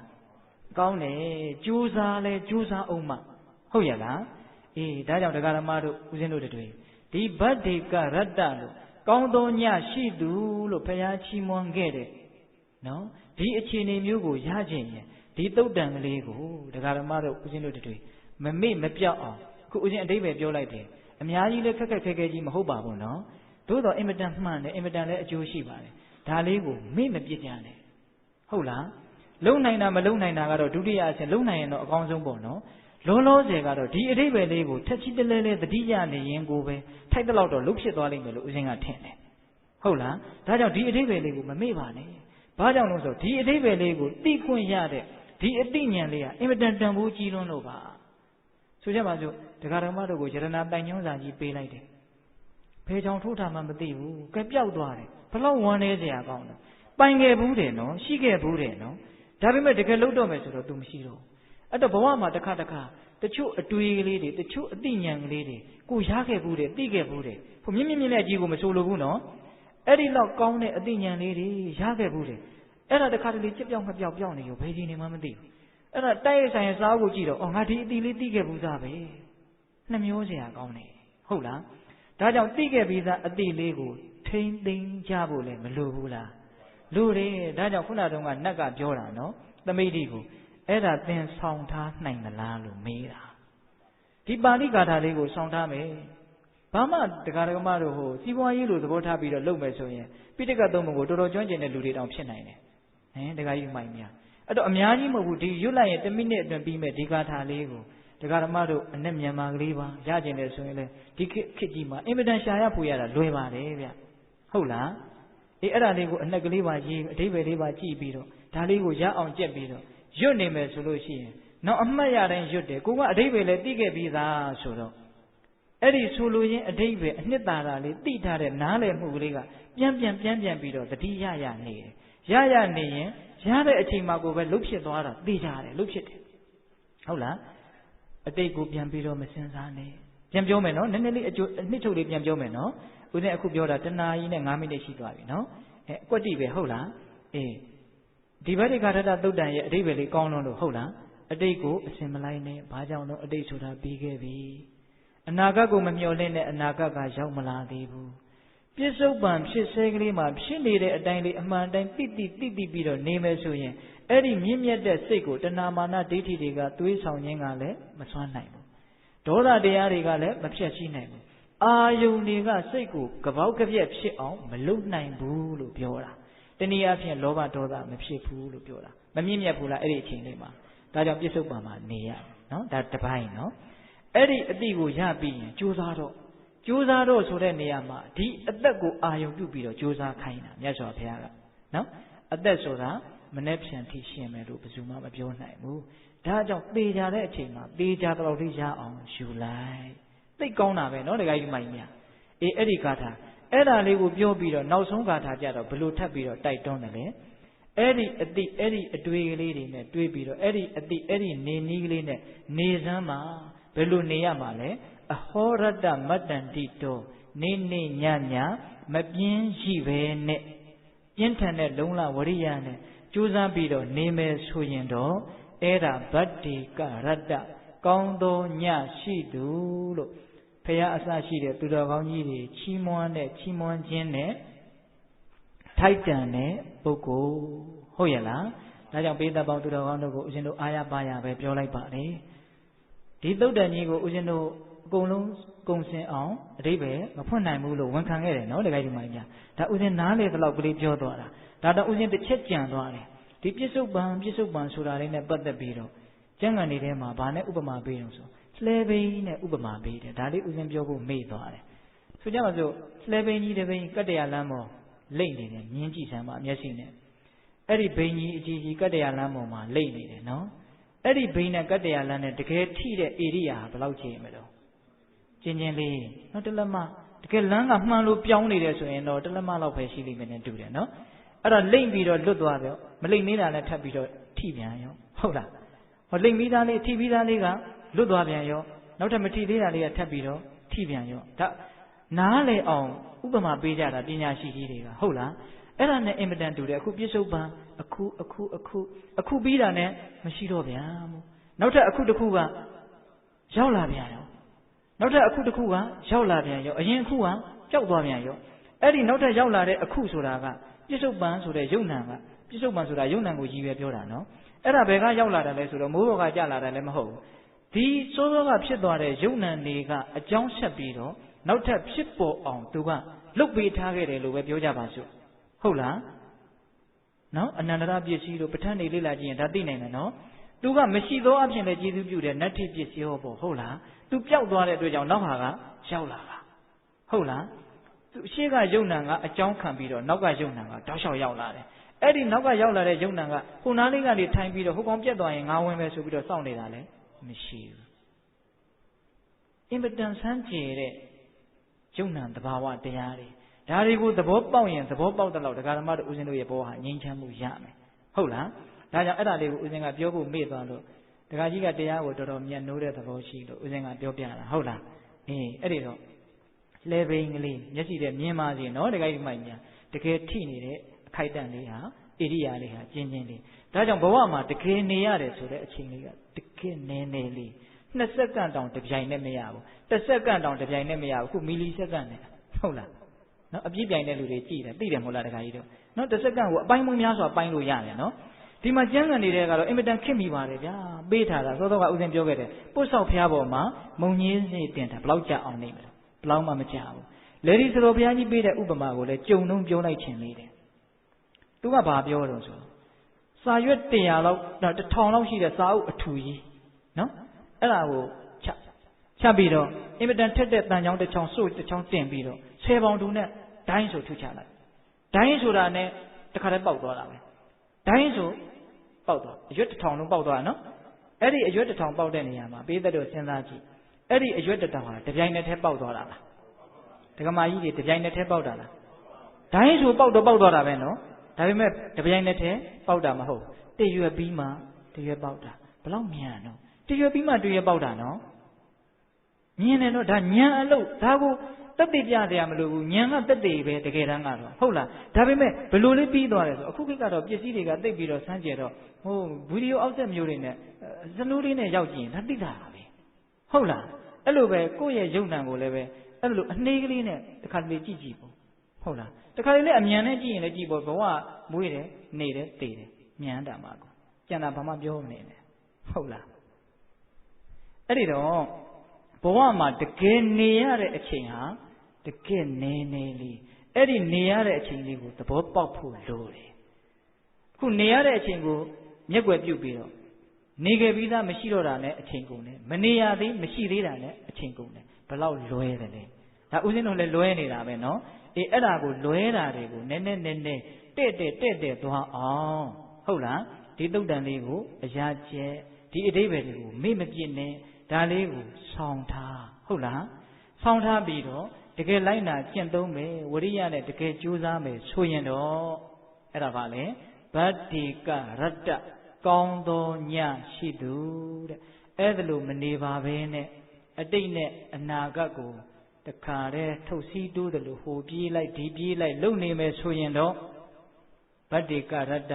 မဖြစ်တော့ဘူးကောင်းသောညမဖြစ်တော့ဘူးပူလောင်သောညရှုပ်ထွေးသောညနောင်တနဲ့အကြီးတန်းတဲ့ညအဲ့လိုညမျိုးတွေဖြစ်မှာပေါ့ဒကမာကြီးများအဲ့လိုညမျိုးတွေဖြတ်တန်းခြင်းသလားမဖြတ်တန်းခြင်းပါဘူးတခါတလေအိမ်မက်ထဲထီတောင်လိုက်ပြီးတော့ရှုပ်နေသေးတယ်ဗတ္တိကရတ္တမဖြစ်လိုက်ပုံများပြောပါတယ်ဟုတ်လားဒါကြောင့်ဗတ္တိကရတ္တဖြစ်အောင်ပြစ္ဆုတ်ပံမှာနေနိုင်ကြပါစေဟုတ်ရဲ့လား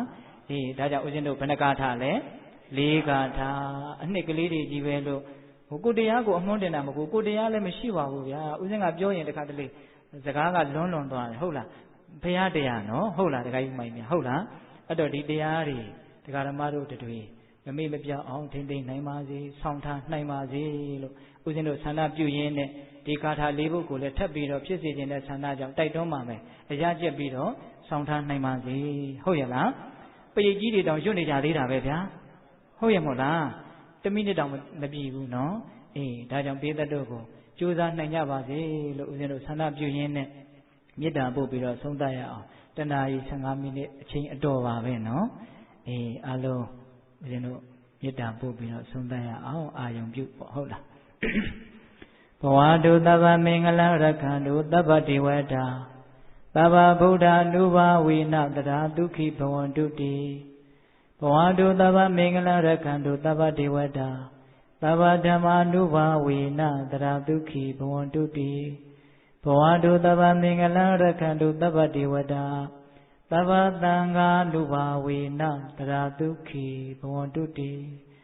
တေတုမာကသင်တရားနာပိတပေါင်းသူတော်ကောင်းတို့စာတာအလုံးသောတတ္တဝါအနန္တတို့အားသဗ္ဗမင်္ဂလံလောကီလောကုတ္တရာကောင်းဆိုသမျှမင်္ဂလာဝါဝါသည်ဘဝတို့ကောင်းစွာမသွေဖြစ်တော်မူကြပါစေတည်းတေတုမာကသင်တရားနာပိတပေါင်းသူတော်ကောင်းတို့စာတာအလုံးသောတတ္တဝါအနန္တတို့အားသဗ္ဗဒေဝတာမိမိတို့ခန္ဓာကိုယ်မှာစောင့်ကြနေကြကုန်သောနတ်မိမိတို့အိမ်မှာစောင့်ကြနေကြကုန်သောနတ်မိမိတို့သာသနာမိမိတို့ကဘာမှာစောင့်ကြနေကြကုန်သောနတ်မြတ်နှကောင်းနာပေါင်းတို့ကလည်းပဲရက္ခန္တုကောင်းစွာမသွေစောင့်ရှောက်တော်မူနိုင်ကြပါစေတည်း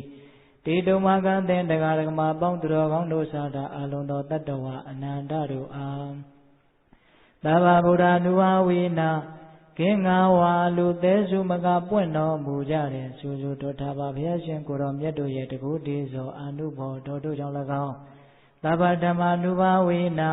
မလီရန်ဖူလေးတန်နိဗ္ဗာန်ပရိယတိဟုဆိုသောစေရန်တော်တရားတော်မြတ်တို့ရဲ့တကူတည်သောအနုဘောတော်တို့ကြောင့်၎င်းသဗ္ဗသံဃာ ानु ဘာဝေနမကထံ၄ယောက်ဖလထံ၄ယောက်ဆိုသောရှေယောတော်ရိယသံဃာရှင်မြတ်တို့နဲ့တကွာတေလဂုံသမာဓိဂုံပညာဂုံတို့နဲ့ပြည့်စုံတော်မူကြတဲ့သမုဒိတံဃာရှင်ကောင်းရှင်မြတ်ပေါင်းတို့ရဲ့တကူတည်သောအနုဘောတော်တို့ကြောင့်၎င်းတရားနေရောညပါဘေခမဆိုင်ခြင်းရှိတိုင်းဒုက္ခိကိုယ်စိတ်နှပြချမ်းမာချမ်းသာရဲ့ရှိကြကုန်သည်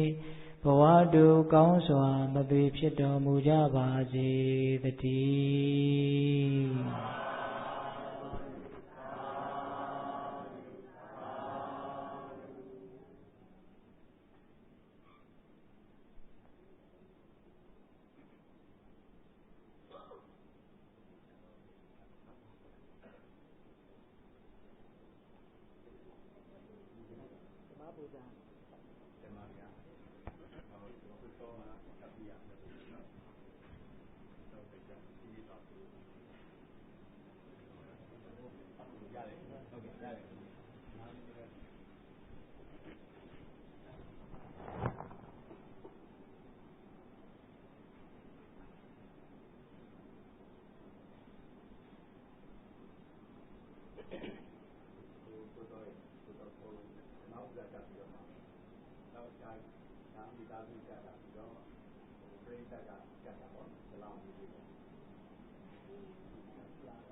ဦးဇင်းတို့ရေပဲချကြအောင်ဆိုနော်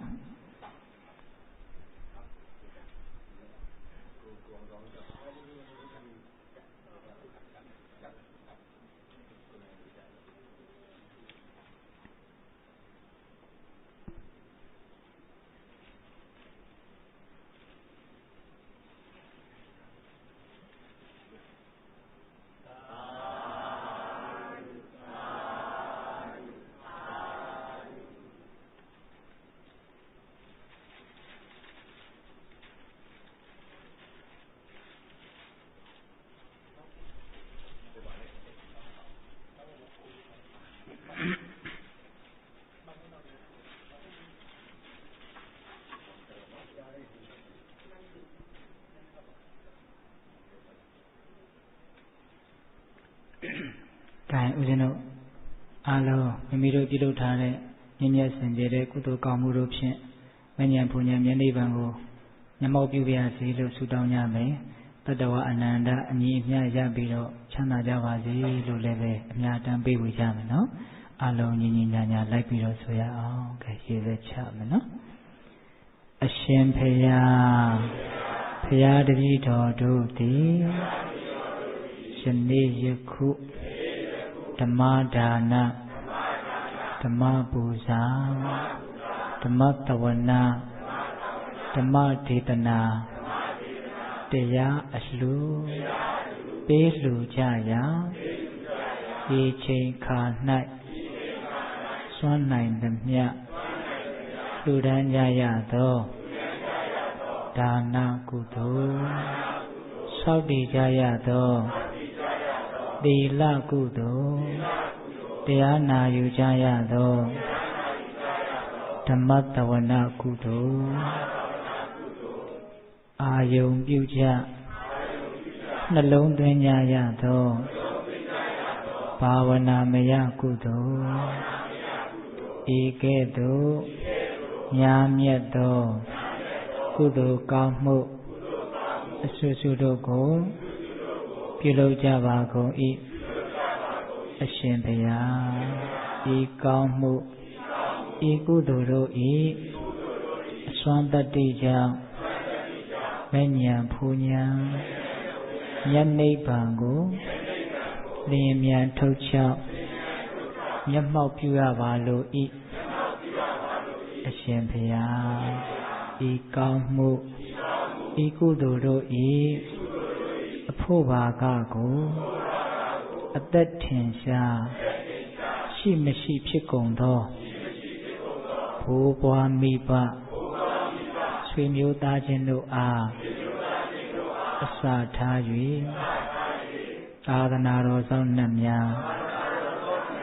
အစထား၍ဤအိမ်အတွင်း၌မိတင်းနေထိုင်ကြကုန်သောအာလုံးသောနတ်လူတတ္တဝါတို့အားအစထား၍30ဘုံရှင်လီခုံသောတတ္တဝါအနန္တတို့အားထတ်တူထတ်မြတ်ကုသိုလ်ဤဖို့ဘာကကိုပေးဝေငှပါ၏အမြရကြ၍ကိုယ်စိတ်နှဖျားကျမ်းမာချမ်းသာကြသည်ဖြစ်ကြပါစေသောအားလုံးကြားကြရမြ အမြအမြအမြရှိတော်မူကြပါကုန်သောသာဓုသာဓုသာဓုအားလုံးကြာကြာမြတ်အမြအမြအမြရှိတော်မူကြပါကုန်သောသာဓုသာဓုသာဓုအားလုံးကြာကြာမြတ်အမြအမြအမြရှိတော်မူကြပါကုန်သောသာဓုသာဓုသာဓုအားလုံးကာယကံရှင်များနဲ့တကွပိဋကပေါင်းတော်ကောင်းတို့ကိုယ်စိတ်နှဖျားချမ်းသာချမ်းသာကြပါစေ